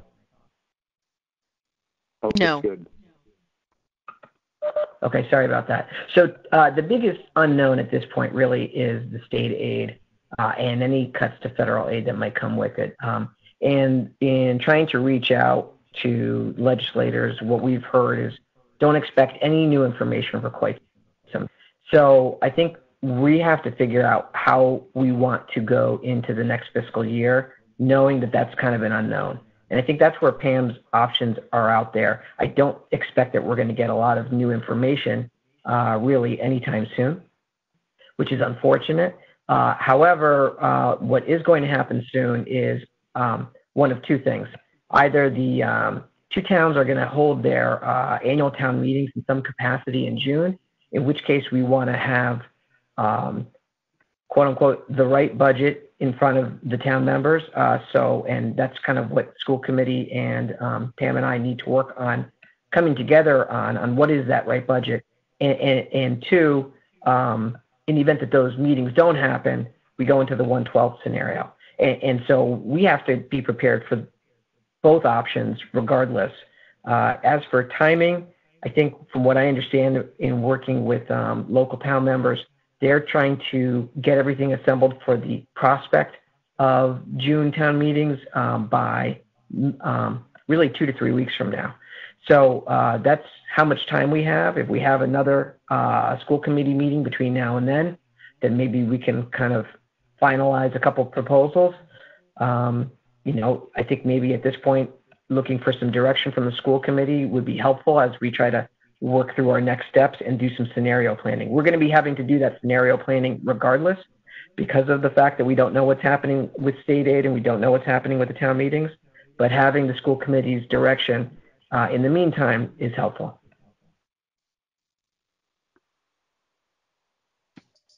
Okay, thank you, Avi. So I think that begs the question here. I'm reading some of the, let's see, I want to make sure I'm catching everybody. Sarah, our children and families are going to need stronger schools more than ever in the fall, and we do not have room to make cuts in our budget as we've been making cuts for years. I think that raises an interesting point. We talk about a level service budget that we've been providing every year, and it really hasn't been a level service budget. I mean, we have been kind of chipping at the edges here. So I think that's an important point. Caroline seconded. I, of course, agree, Pam. Annie, so we passed a budget. It's not like we're in November. We're talking about it. We know what could happen. I think we have more solid scenarios before us. Annie, can you elaborate on that a little bit? I think that's important. I think we all have an understanding of where our budget is because we've been talking about it since November. And it's not like we need to make a decision tonight because we know that town meeting is in 3 or 4 weeks. I mean, we could, if we had had a town meeting, a pre-meeting before a town meeting, we could lower the budget then. Do you know what I mean? And we've been in that situation where we've had a meeting before a town meeting, and we've had bad budget news. So I don't feel like we need to make a decision now.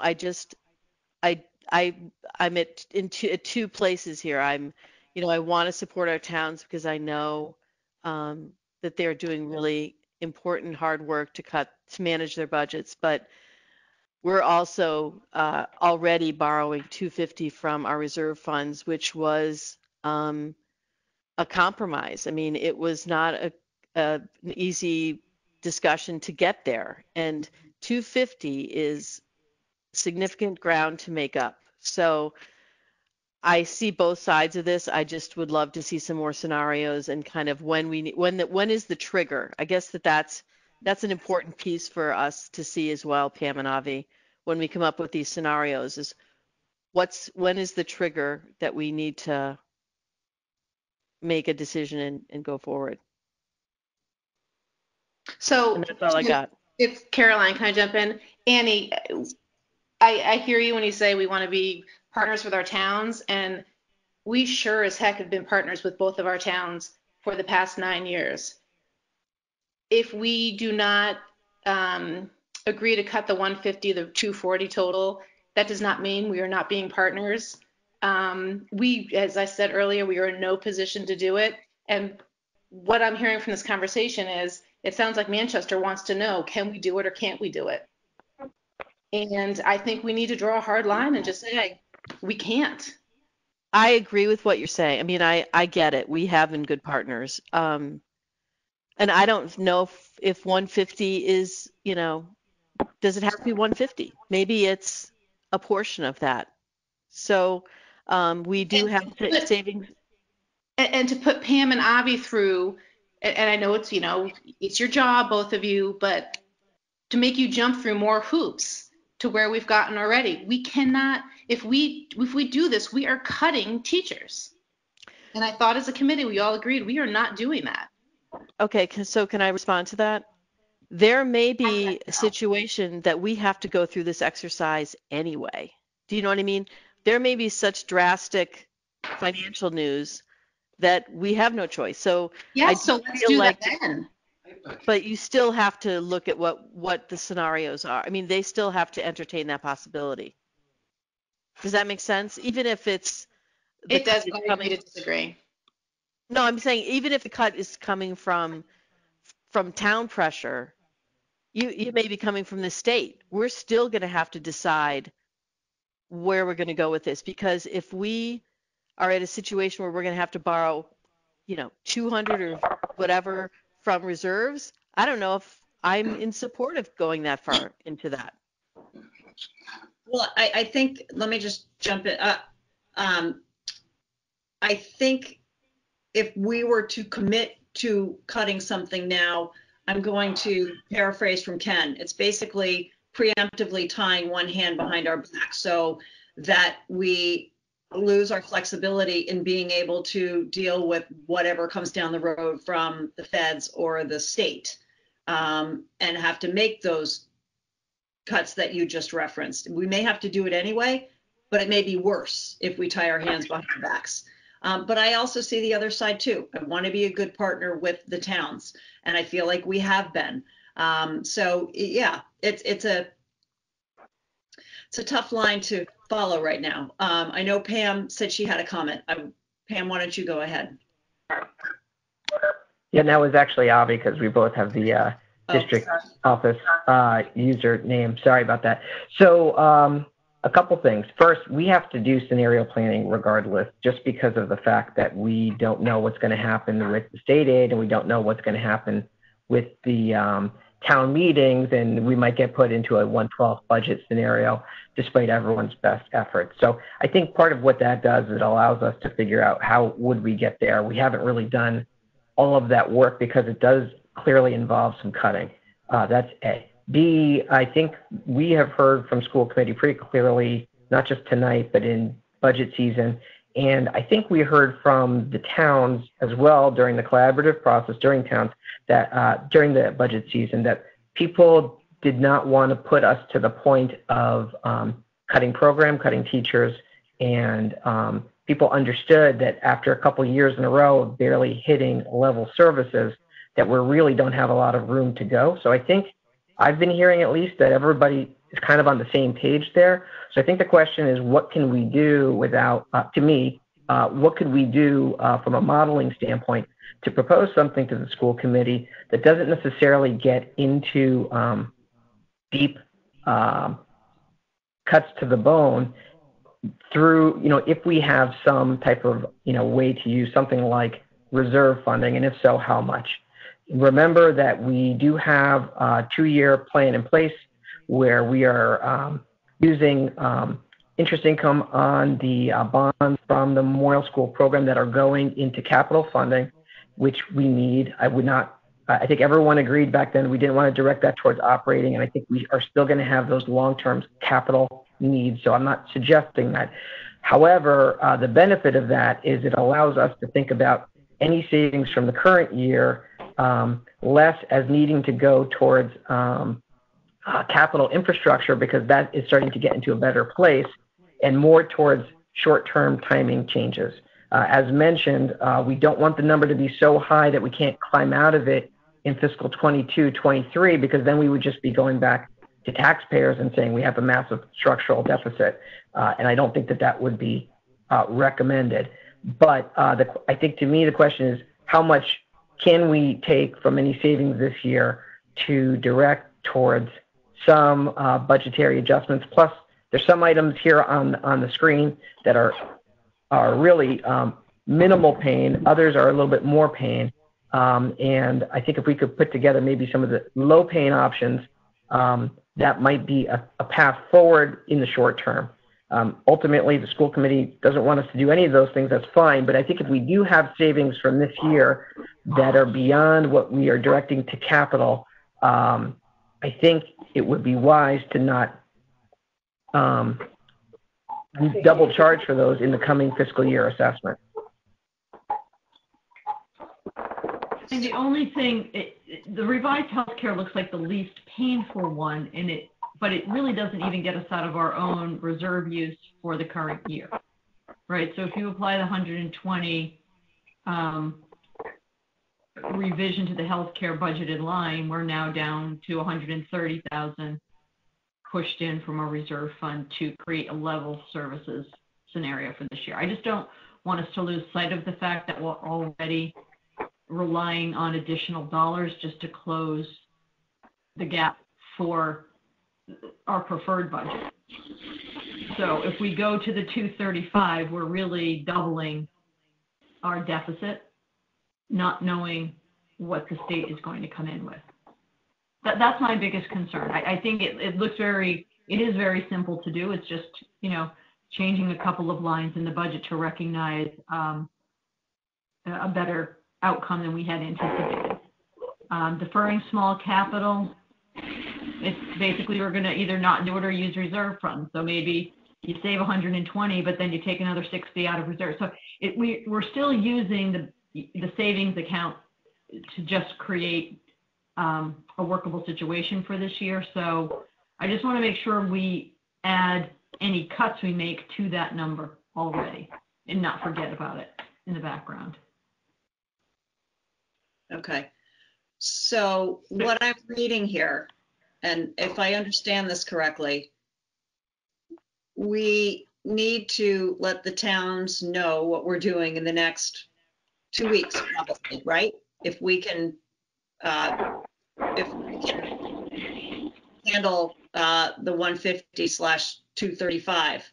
Sounds to me like the great majority of us, in fact, it looks like every one of us, is not in favor of $150/235,000. So what I am thinking is perhaps we take a wait and see approach. At this point, we tell the towns, I'm sorry, we can't do it, but we need to wait to see what happens with our state funding, our federal funding, and if we can come back and help you later on when we have visibility, we'll try. So does that sound like something? All right, here. If we were to agree, where would the committee like us to look? If we were to agree to what, Pam? The 150? Just to play it out so we can be thinking about it as a potential. If we were to agree to the 150, where beyond recognizing the healthcare would you like us to look? Are there areas that are off limits? Are there areas that you think have some potential? I'm just curious. Nowhere. Well, I think it's pretty clear that the rest of the committee doesn't want to agree to the 150. I mean, should I take a quick poll and see how everybody feels before I speak for everyone? Yeah, and I'll just clarify that this will be where we're going to need to look if state funds don't materialize as well. So it will just point us in the direction of order of operations. Right, but I think the point is we don't want you to double dip. So if we're taking $235,000 out of the budget, it's coming out of healthcare small cap first. And then if the federal funds and the state funds don't come, you're going even deeper than that. Correct? So maybe one option would be to look at the savings that we know we're going to have on the healthcare for 21, and plus or minus the facility cap investments, because I think we do have capital available, and take any savings from 20 and use that to offset the state aid. It's still a little bit of an unknown, but I think we could get close to closing the gap in that regard. That's one option, but I don't know if the savings is going to come all the way up to a full, $360,000 10% state aid cut, but it might be helpful to split the two amounts, known and unknown. One other thought is, oh God, we must go back to 2011 on this one. There was a year we had gone for an override. We hadn't gotten it, and then there was the potential for additional Chapter 70, and it came in much higher. And there was basically an agreement that we wouldn't be cutting, but then if our state revenues materialized above and beyond what we expected, there would be some type of split to assist the towns. So we could look at something like that, because there are so many unknowns. Let's say there is a situation where the federal aid package to the states is astronomical, and it wipes, we get above and beyond what we're anticipating for state aid as a way to help us recoup. So at that point, if our budget is fully funded and we have excess dollars, can we go back and look to retroactively assist the towns if they're not on the receiving end of federal or state dollars? That's what I suggested a moment ago. Take a wait and see, and if we can help later on and continue to be a good partner, which we have been, we will.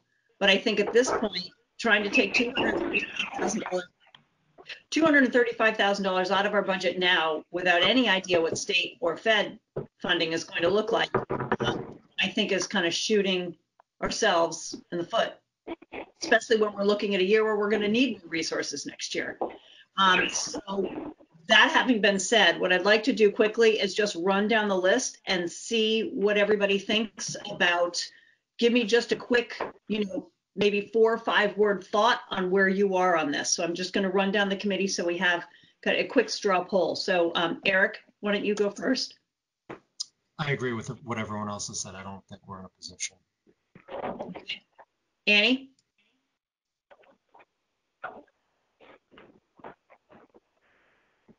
Annie, are you there? Sorry, I'm here. Sorry. I'd rather just wait and see where we are, and I am not opposed to working with the towns. I just don't know if we can swing that big of an ask. So I think we should wait and see some scenarios. I think scenarios you mean by less active, or just wait to see what happens with the state and Fed funding? Wait to see what's happening with state and Fed funding. And I also think Bobby's going to be doing this kind of, what ifs in either case. So I would rather see more detail on that. Okay. Rachel, are you still here? I think she had to hop off. Okay. I think she hopped off for her work commitment. Ken, what's your thought? I'm still thinking, we may, by default, even end up at a level services budget for a month or however many months that things continue, but I'm definitely of a let's wait and see what we need to do. I mean, this is, in a sense, kind of why we hold reserves. And again, I'm hesitant to commit to not spending reserves or not spending things when we don't quite know what situation we're going to be headed into. Okay, thank you. Caroline? Do you have to ask? No, but I'm doing it anyway. Just for purposes. As much as I love my town, we are in no position. So no help this year. Okay, thank you. Sarah, what do you think? I always love to help the towns, but I think the best way we can help the towns, especially in the upcoming year, is by providing an excellent public school situation for our children. And I don't think that we can do that if we cut the budget just so that people have a 0% tax increase in Manchester. Okay, fair enough. So I think we have a pretty good idea of where we're going to go on this.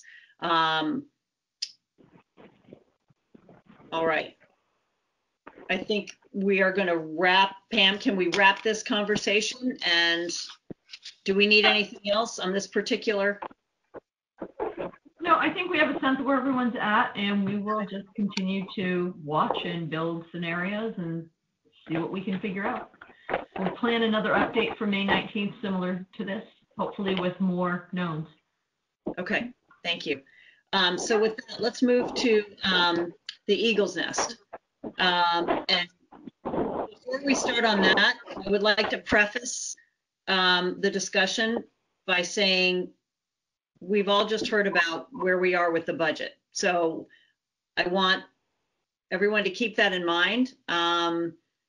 This is a terrific design. It is a well-needed asset, but I would also say that we could be looking at a situation where A, during the summer, you can't have a community build for obvious reasons, and B, we may be in a situation where kids may not even be able to use the playground.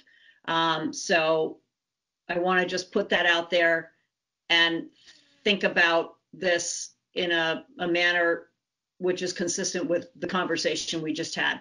So with that. Shannon, before you go further, can I just ask one? Can Avi or somebody provide just a recap or a reminder of where we were sourcing the funds for this initially when we first came up in January? Please.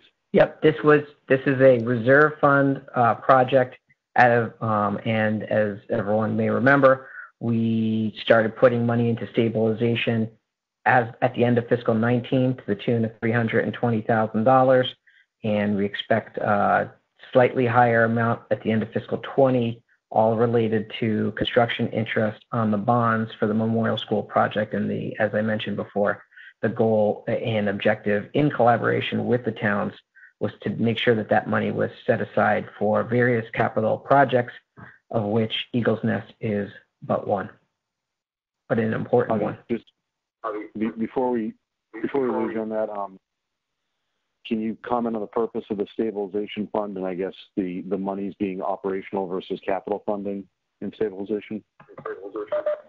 Yeah, well, all of the money in reserves really are one-time in use, and so as a result, none of them should really be operating. However, we make exceptions, as we've talked about, for certain situations in partnership with the towns, and also similar to what Maury was saying, just to make sure that the reserve funds, if avoiding them getting too high, are part of giving them back to lower assessments in the normal way, which is really what the E&D requirements for excess and deficiency fund reserves require. But as it relates to stabilization, the stabilization statute in Mass General Law is designed to allow regional school districts to set aside reserve funds specifically for items that they would otherwise borrow as a way to limit capital spending and bond issuances, I should say, bond issuances that the towns would have to pay for otherwise. So in this case, we really tried to devote stabilization towards real facility matters rather than other one-time uses. So in the past, it's been things like a boiler replacement at the Memorial School before we got that project going, fire alarm upgrades that are once every 20 years, roof replacements are the types of things we would think about, although hopefully we could get those done with a building project. And some of the near-term ones that we have been talking about are obviously Eagle's Nest, which we know is important, as well as turf fields at Highland and eventually at Brook Street as well, which are really nearing the end of their useful lives. And we've had a broader presentation on facility capital needs that go beyond those, but those are some of the most near-term needs that we've been talking about. Thank you.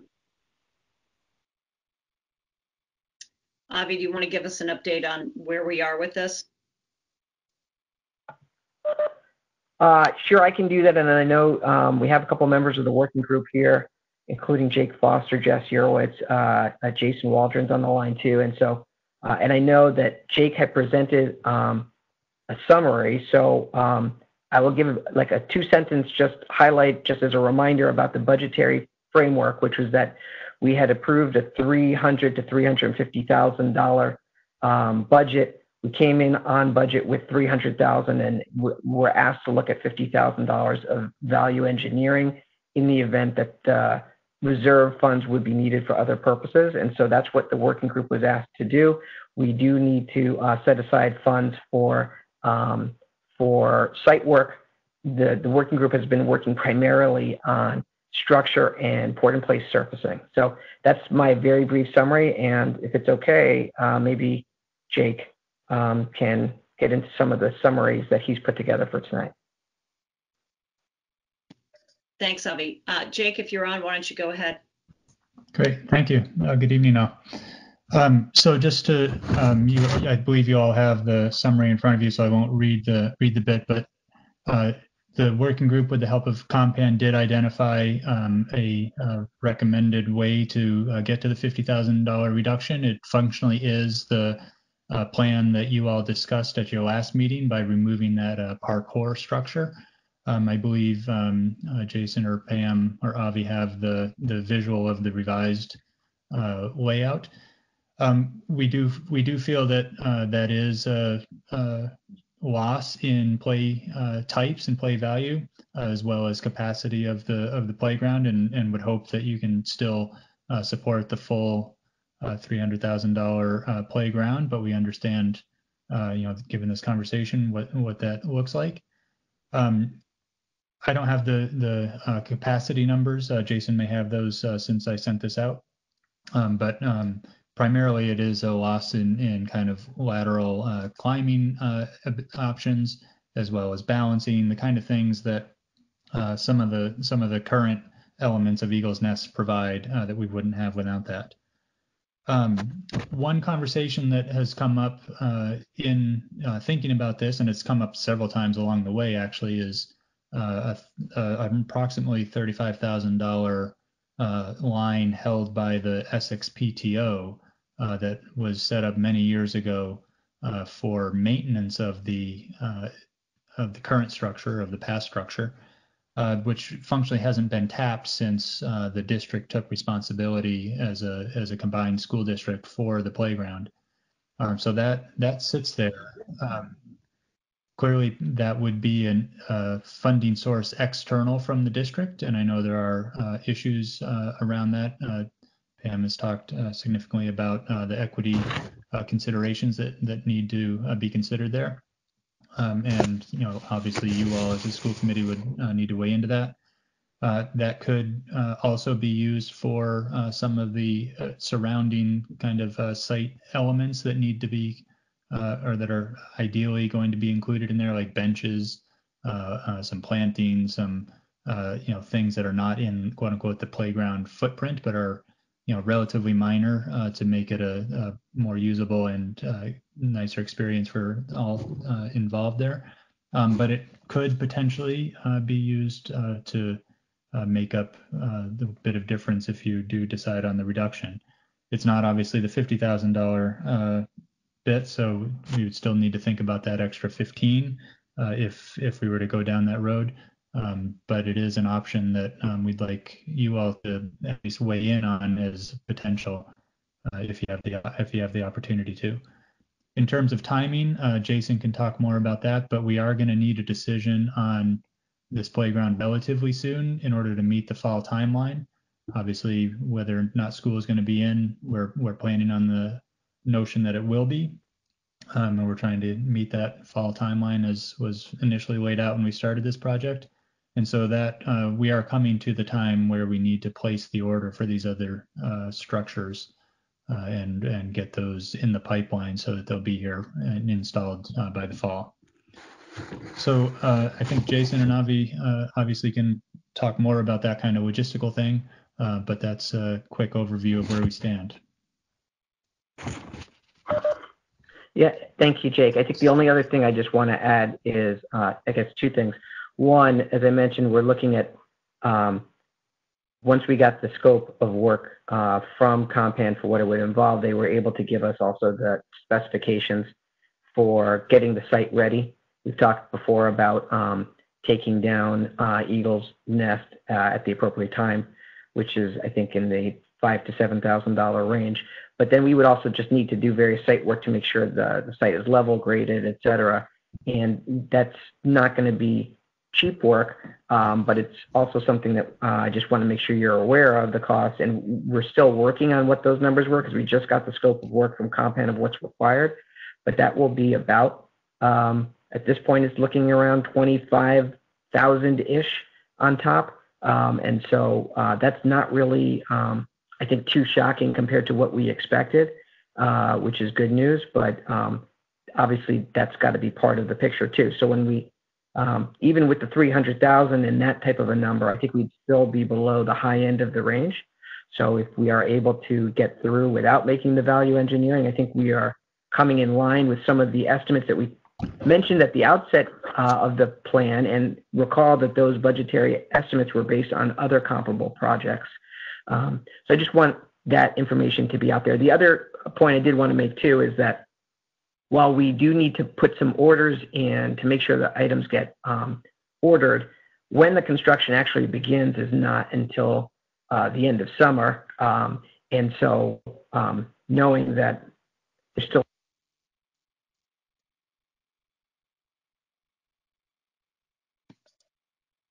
Avi, we just lost you. I don't, if we've lost him, I don't know if he can hear us. Avi's time is up.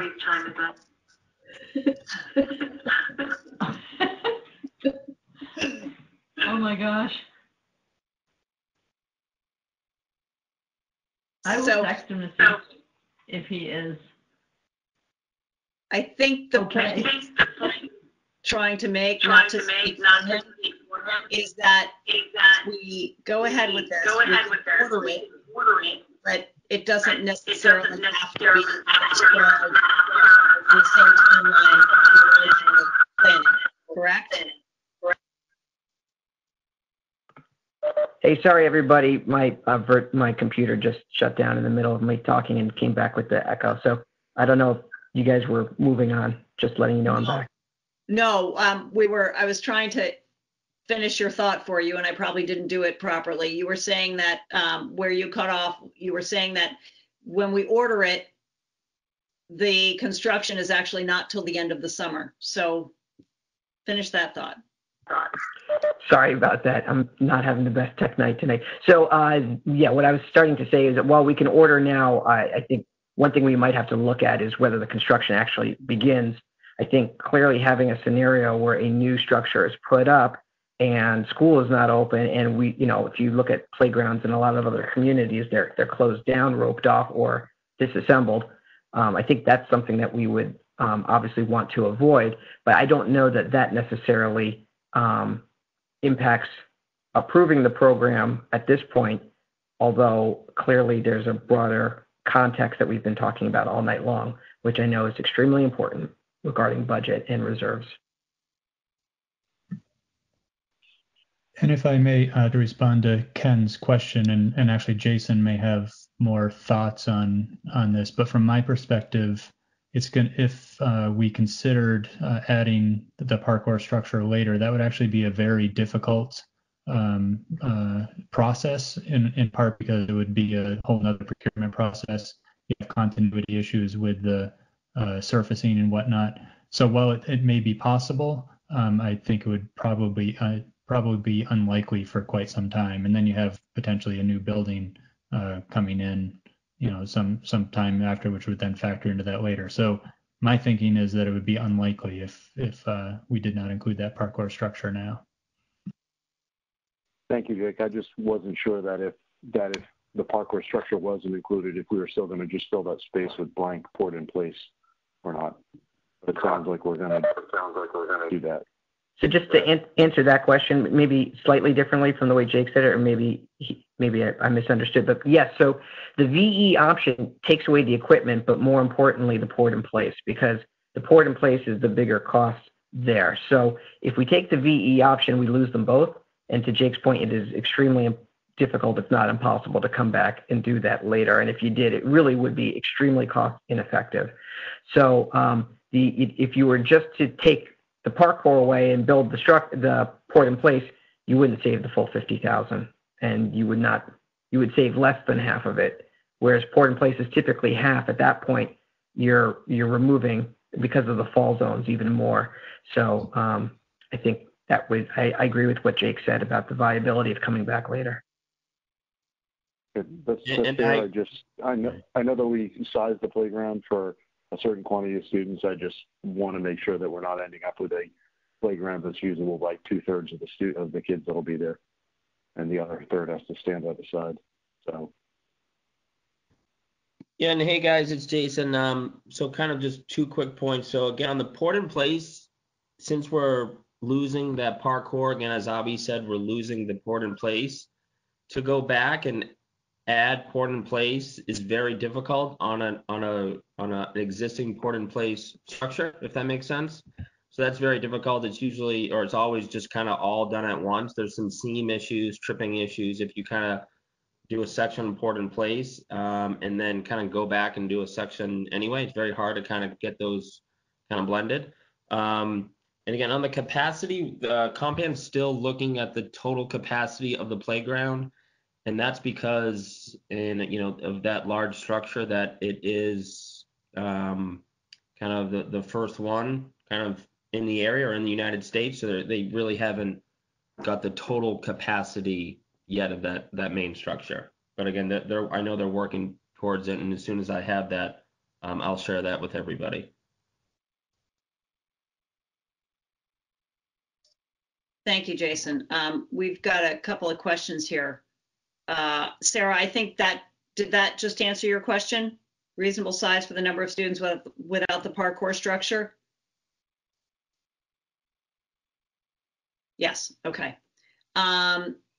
Annie, PTO funds. I want to ask about that. So, and Annie's curious too, the $35,000 from PTO for maintenance, since that's an external funding source, how would that work with the situation? What are the mechanics of that if we wanted to make that happen? My understanding from our past experiences, and I can go back and pull the policy and circulate it for everyone. If it's going to be a donation toward the building of the playground, then it would be received by the school committee as a donation for the purpose of supporting the playground.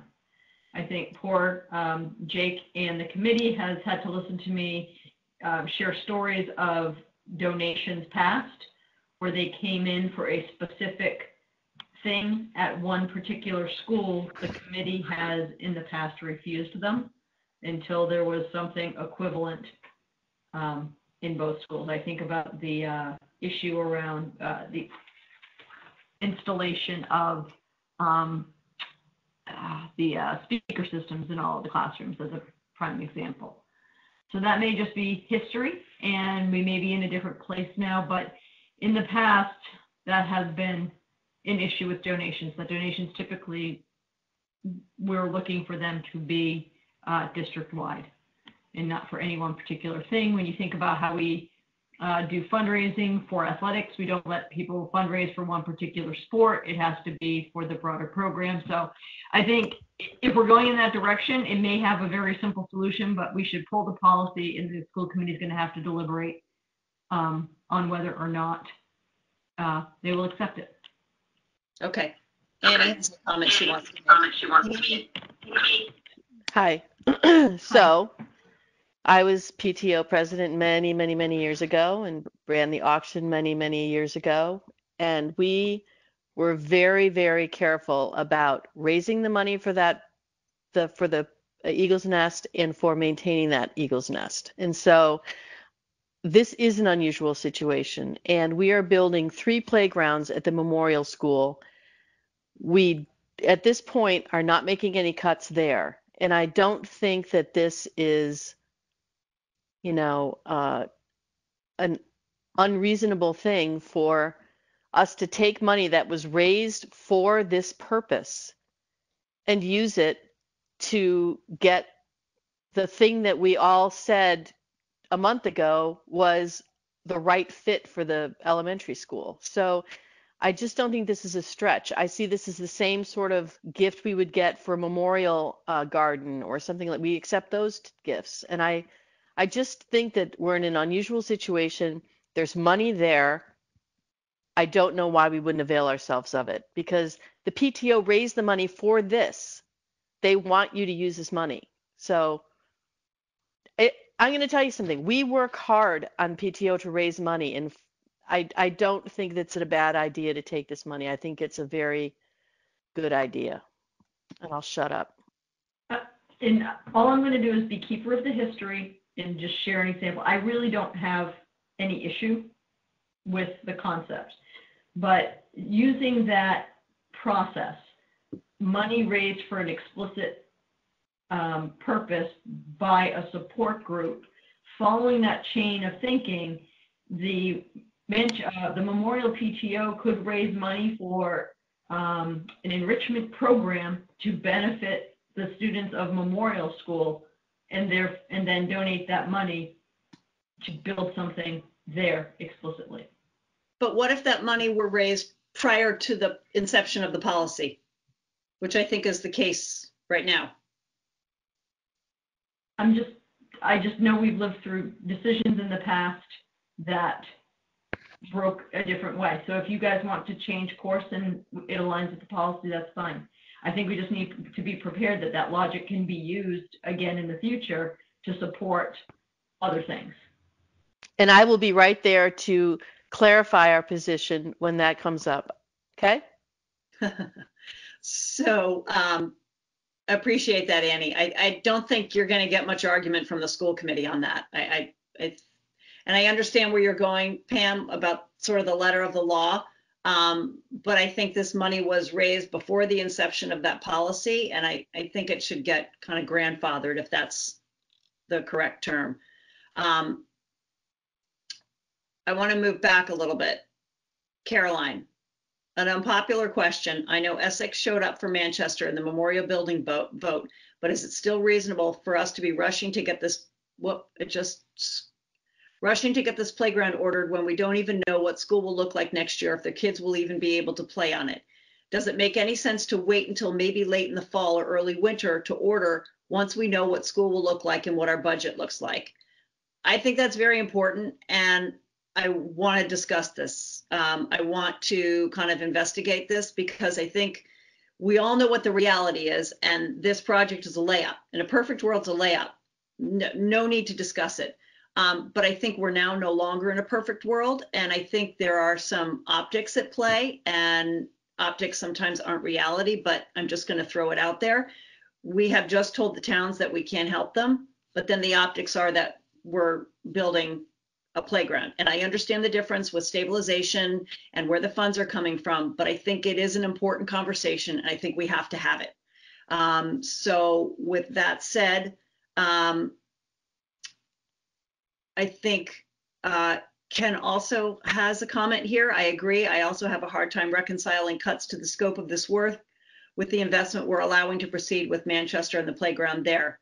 I get that there are commitments there already, but it doesn't feel right to be cutting from one school while leaving the other intact. I want to open this up for discussion because I think this is a discussion we need to have. I'll discuss. So, Caroline. No, that's Sarah. Sarah, I'm sorry. Go ahead. I'm just very concerned. I feel that if we put the brakes on this playground now, and then we wait, and then we have a really bad year, and we have to make cuts, and then we're in a cutting situation, and then we're in dire straits, there's no way we're going to be able to build the playground. And there's a chance that these kids would go back to school, hopefully in September, but maybe say in January, and then don't have a playground for a year or 2 years or 3 years. And I think that would be really horrible. So I think it's important that we just go through with this. We had these funds set aside for Essex Elementary because we knew Essex wasn't getting a new school, and we knew we needed to make capital improvements to Essex. That's why the money is there, and I think we need to use it and build a playground. Thank you. Anyone else?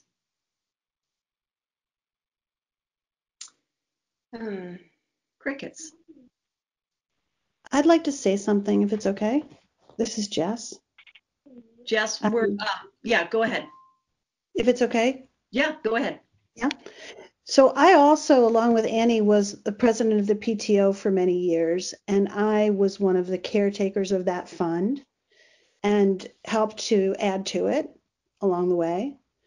In most of the discussions we've had about the playground and the discussions I've had with the PTO, that money was intended to add some of the ancillary pieces that the current budget can't add, including seating, which is not part of the $300,000 budget, fencing, plantings, and also integration of the Gaga pit into the design.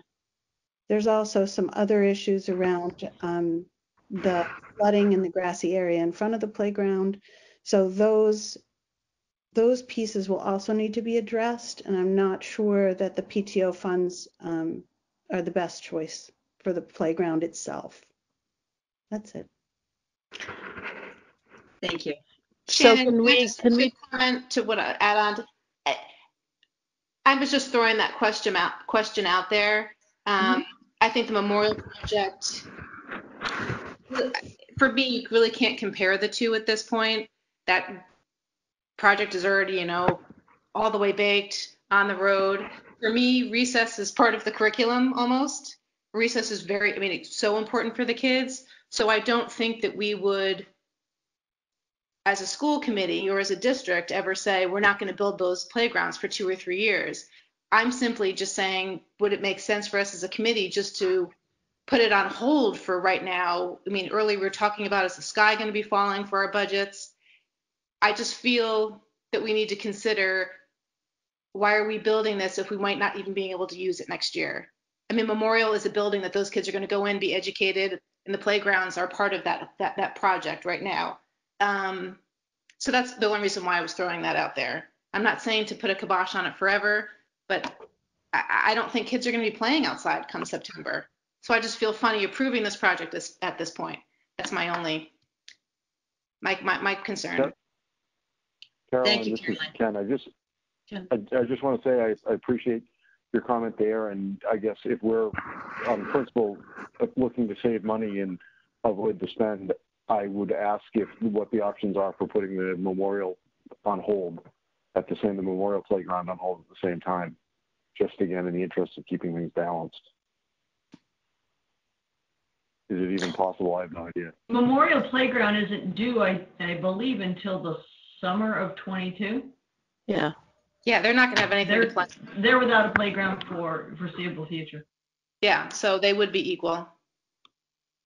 Okay, that's good to know, but it's useful information, and maybe the same temporary measures are something that we have to extend to both. Time adds money for any project, so that's something we always have to consider. The other thing I want to talk to Jess about is the money was intended to provide the ancillary stuff, but if in light of the fact that you may not have the parkour, is that the decision that the PTO would make? So I guess that's the question. You can have the parkour structure, or you can have the plantings and the fencing. So, this is your committee's recommendation to the school committee. So is your committee in agreement on that? I don't think we have any agreement about that specifically, Annie. I think that the decision would have to be put back to the PTO. Yeah. And in that case, the PTO would decide whether or not they wanted to support the parkour or the ancillary stuff that is actually needed, like seating, for example. There won't be any seating under the current design. Well, it's not going to be a mud pit, right, Avi? No, but there won't be any place for grown-ups to sit, which actually came out pretty strong in the seating, S-E-A-T. Seating, yes. Okay, I thought you meant seeding, S-E-E-D. Yeah, for you and I to sit to watch our grandchildren play. That's not going to happen for a long time. So I want to bring this conversation full circle. This sounds like tonight, am I mistaken that you basically need a commitment tonight in order to proceed with the project? It can't wait any longer, right? Or do we have a little bit more time to kind of see where some of the cards land? Avi, where are we on time? So my understanding on timeline is we've approved the main structure, which can fit within the 250 if we had to go to a value engineering position. We also have proposed an item that everyone has agreed to putting aside the value engineering wild card, that probably needs to be finalized within the next week or two. The last I heard from Compan, that's assuming that we get that all installed for the start of school, which could, depending on timeline, slip into October. So I kind of feel like we should probably be making a decision either tonight or at the very latest on the other items on the value engineering at the next meeting. I think we might be able to hold off to the next meeting, but not much longer than that. I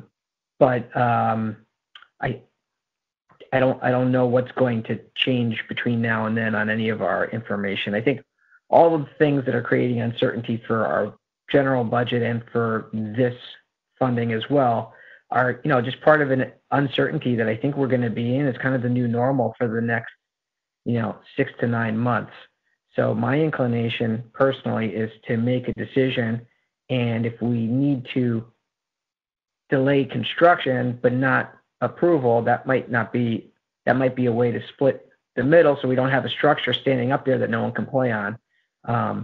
So I would be inclined to kind of make this decision and get it beyond us. We have, separately of the environment and separately of this project, capital planning is becoming a bigger item that we need to do from a budgetary standpoint.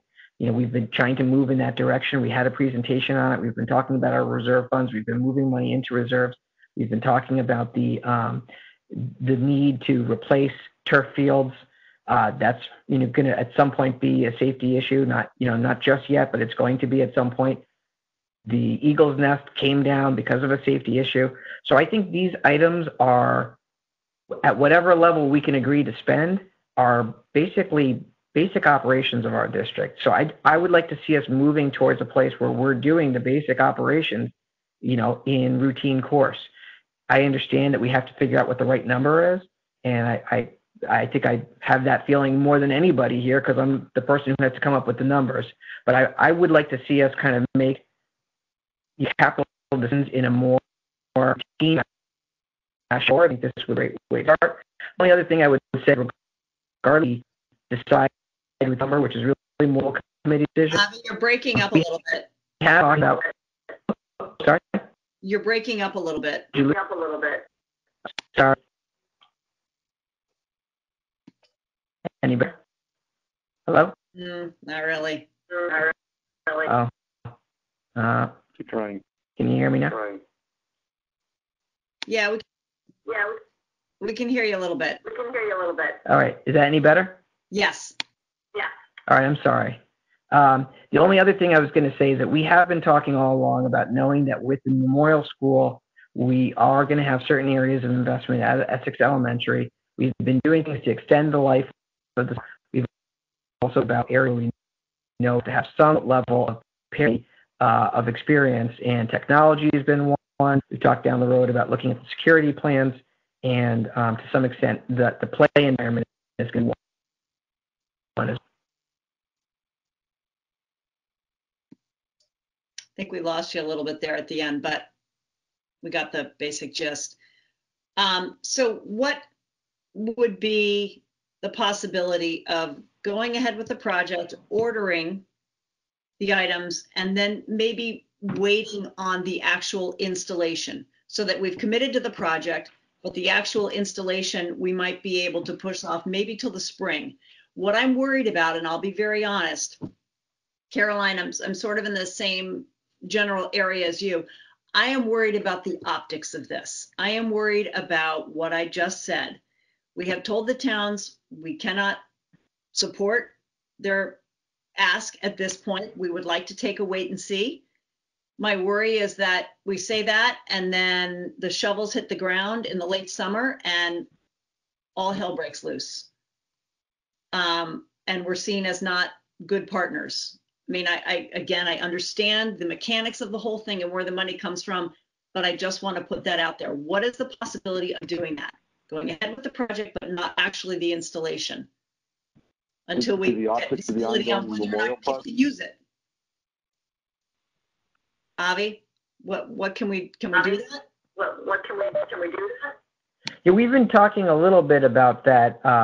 And we don't have a full answer, but my understanding is that that could be a possibility. And so we can confirm that with Compan. I was talking with Jason about that, just knowing that there's a chance we may not be allowed to build it. You know, you never know what's going to happen. So, but I believe that could be done. Okay. I would just ask Sorry. No, go ahead. Oh, I just wanted to add to it, and I think Annie said it. Just the one thing that it could just mean a higher cost for the installation. You know, if we wait till the spring to install, you know, the price that we received includes installation on now, and the price may be different come spring. And then the only other, if they'll require that we have to store the equipment somewhere, whether it be at Compan site or somewhere here, just a couple just additional costs may be incurred if we wait until the spring. So I just want to throw that out there. I'm going to say something. This is a huge mistake if we do not proceed with replacing that structure. I will tell you that we came through for the district in approving that project, the memorial school, and this is a $300,000 playground that we've already approved $250,000 for. If we need to pull the parkour structure out of it, do that, but do not replace this playground. It will be a huge political mistake for us to do this. Okay, I understand. I just wanted to throw that all out there. I think there's a lot we need to talk about on this, and I wanted to explore all of the options and all of the sort of perspectives on it. So that's all I'm doing here. I think Pam had something she wanted to say too. And thank you, Annie. Yeah, I guess my advice to the whole group is to be careful not to look at each component of your budget in isolation.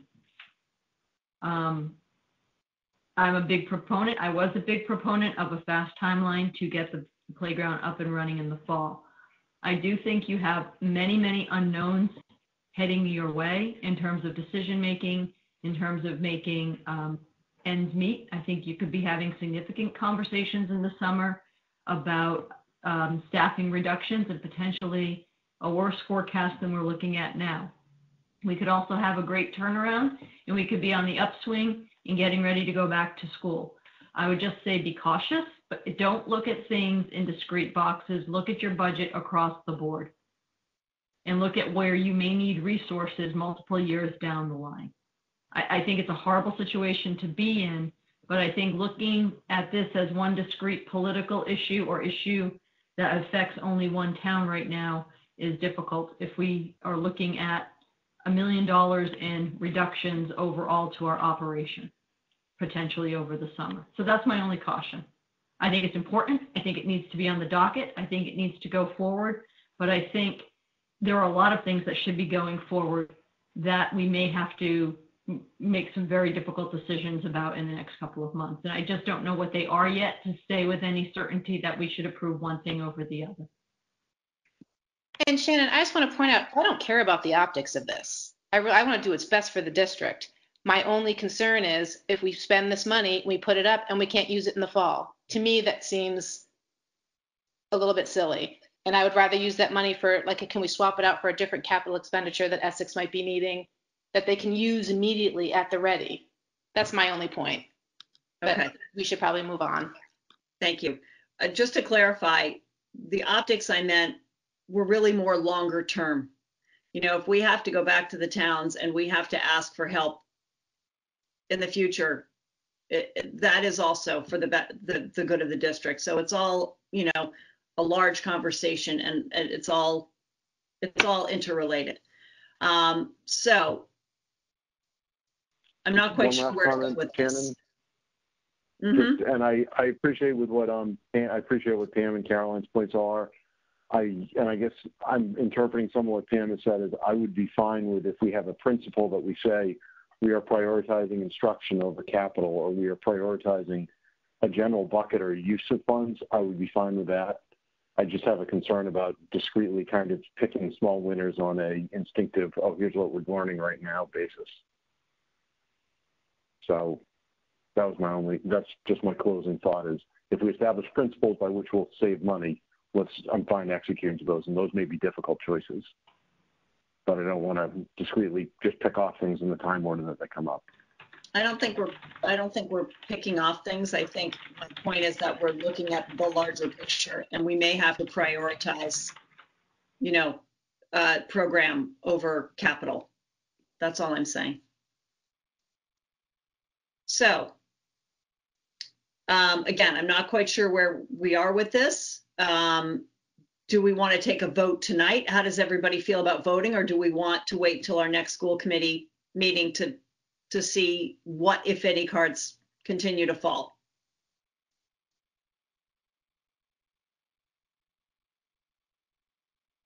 Bueller, anyone? I'll move that we vote to proceed with, and just as the straw man here, I'll vote we proceed with the approving the $300,000 project as designed, and see where that we've goes. Already done that. We've already approved the $300,000 project as designed and asked for value engineering of the $50,000, which is what's happened. So I think I'm in the minority, so I think you should take a poll as to how people want to move forward. I think it's clear where people want to go. So okay. So is that poll around whether we do execute on the value? Is the question at hand whether we execute at the value engineering? So I move that we. I believe it's. Correct me if I'm wrong. I believe we're taking a vote on whether or not we are going forward with the value engineering. Is that what you mean? Because we've already voted for the three. Yeah. I have a question. I have a question.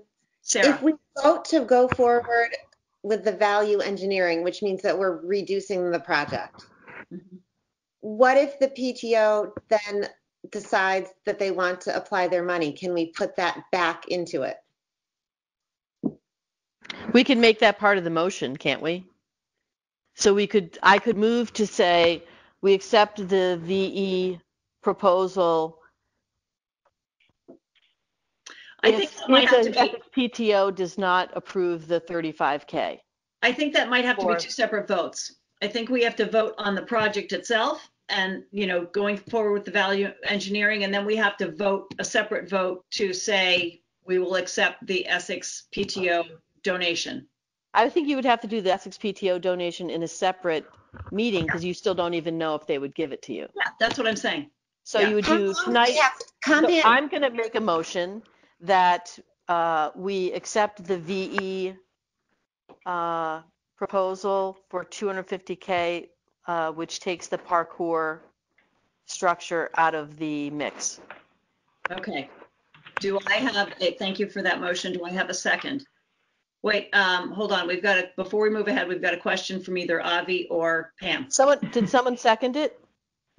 No, because we've got a question that I want to. But you have a second and then go to discussion. Okay. Yeah. Do I have a second on that?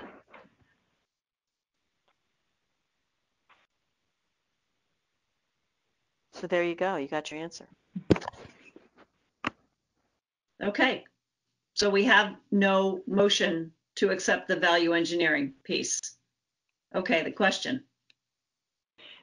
My question was, if we're comfortable spending the reserves on the project, what's the rationale for accepting the value engineering component? I say that in a different way. If I get the symbolism of the value engineering move forward to try to cut the cost of the project, but if you're comfortable overall spending reserves at this point in time on the project, does the additional $50,000 VE option really get you? What does it really get you? What's the rationale? What's the real benefit? Well, they just said there wasn't one because they didn't second it. Right, so that was going to be my question, but. I'm uncomfortable with the value engineering option because we still don't have an answer from Compan as to what the capacity for the playground without the parkour piece is. We don't have a final answer from them as to whether or not the playground structure without that piece is enough of a playground for the size of our student body.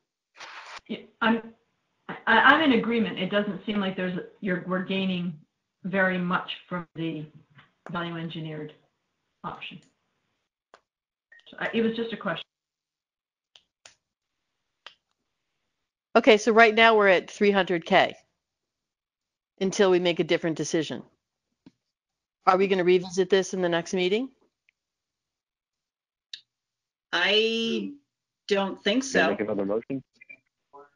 No, hold on.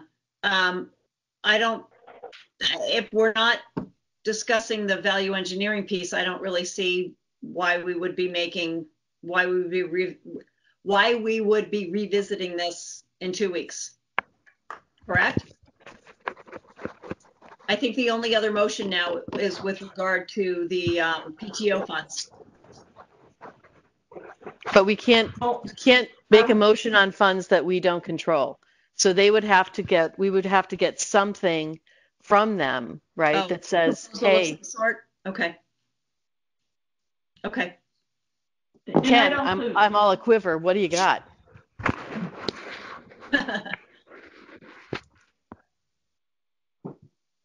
Ken? I would just comment while Ken's thinking that it's probably, if the committee sees it as appropriate, you will be discussing budget again on May 19th. Mm-hmm. And I think the request was to bring forward some scenarios. So is there any interest in seeing some of what's before you in terms of decision making before you make your final decision? And maybe ask the PTO to have the proposal for donation ready for that date? Yes. Okay, that's fair. And I think somebody is not on mute. Yes, I think that's fair. So can everybody go check your mute, please? Thank you. I think that is fair. We're going to discuss this in light of the larger budget again next week. Correct, Pam? That's where you're going with that? It's the committee's choice. It's just a recommendation. Okay. So do we need to vote on that? I don't think so. I think we just, okay. So let's discuss it again at our next meeting as some of the options. So I just want to clarify in case there's any more working group discussion. So at this point, it sounds like the school committee has not accepted the value engineering proposal. However, knowing that the budget is still going to be discussed, there's another meeting coming up. There could be further discussion. We have already approved the main structure. That proposal is moving forward. And we have also said that we are kind of holding back on the decision of whether to begin installation in the fall or not. So what that would leave as an option is when we talk next 2 weeks about budget overall for MERSD, there could be a request to reconsider the value engineering option. Is that what I'm hearing? Or to postpone the project? Are those the two items that we're talking about kicking to next 2 weeks? I just want to be clear on that. Because I think I heard people don't want value engineering. If they don't want it 2 weeks from now either, then we can explain to the working committee and to the compan that that's kind of been looked at and rejected. And then the only other question is whether there's anything about, I think, postponing the project because we have already agreed to move forward with the main structure. So we could potentially postpone, but I think that that's the only option that is still left, unless I'm misunderstanding all of the things that we've agreed to. So postponing the project is going to add money.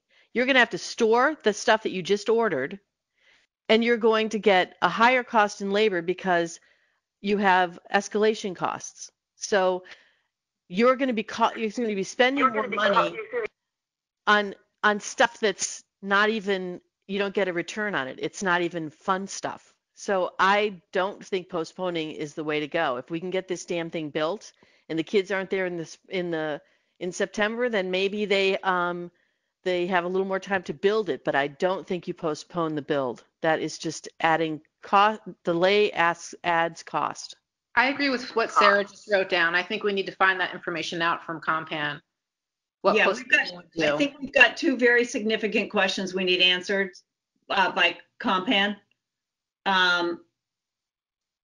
Well, the value engineering, I think now is a moot point because we didn't second it. We didn't even go down that road. So we're not going down the value engineering road.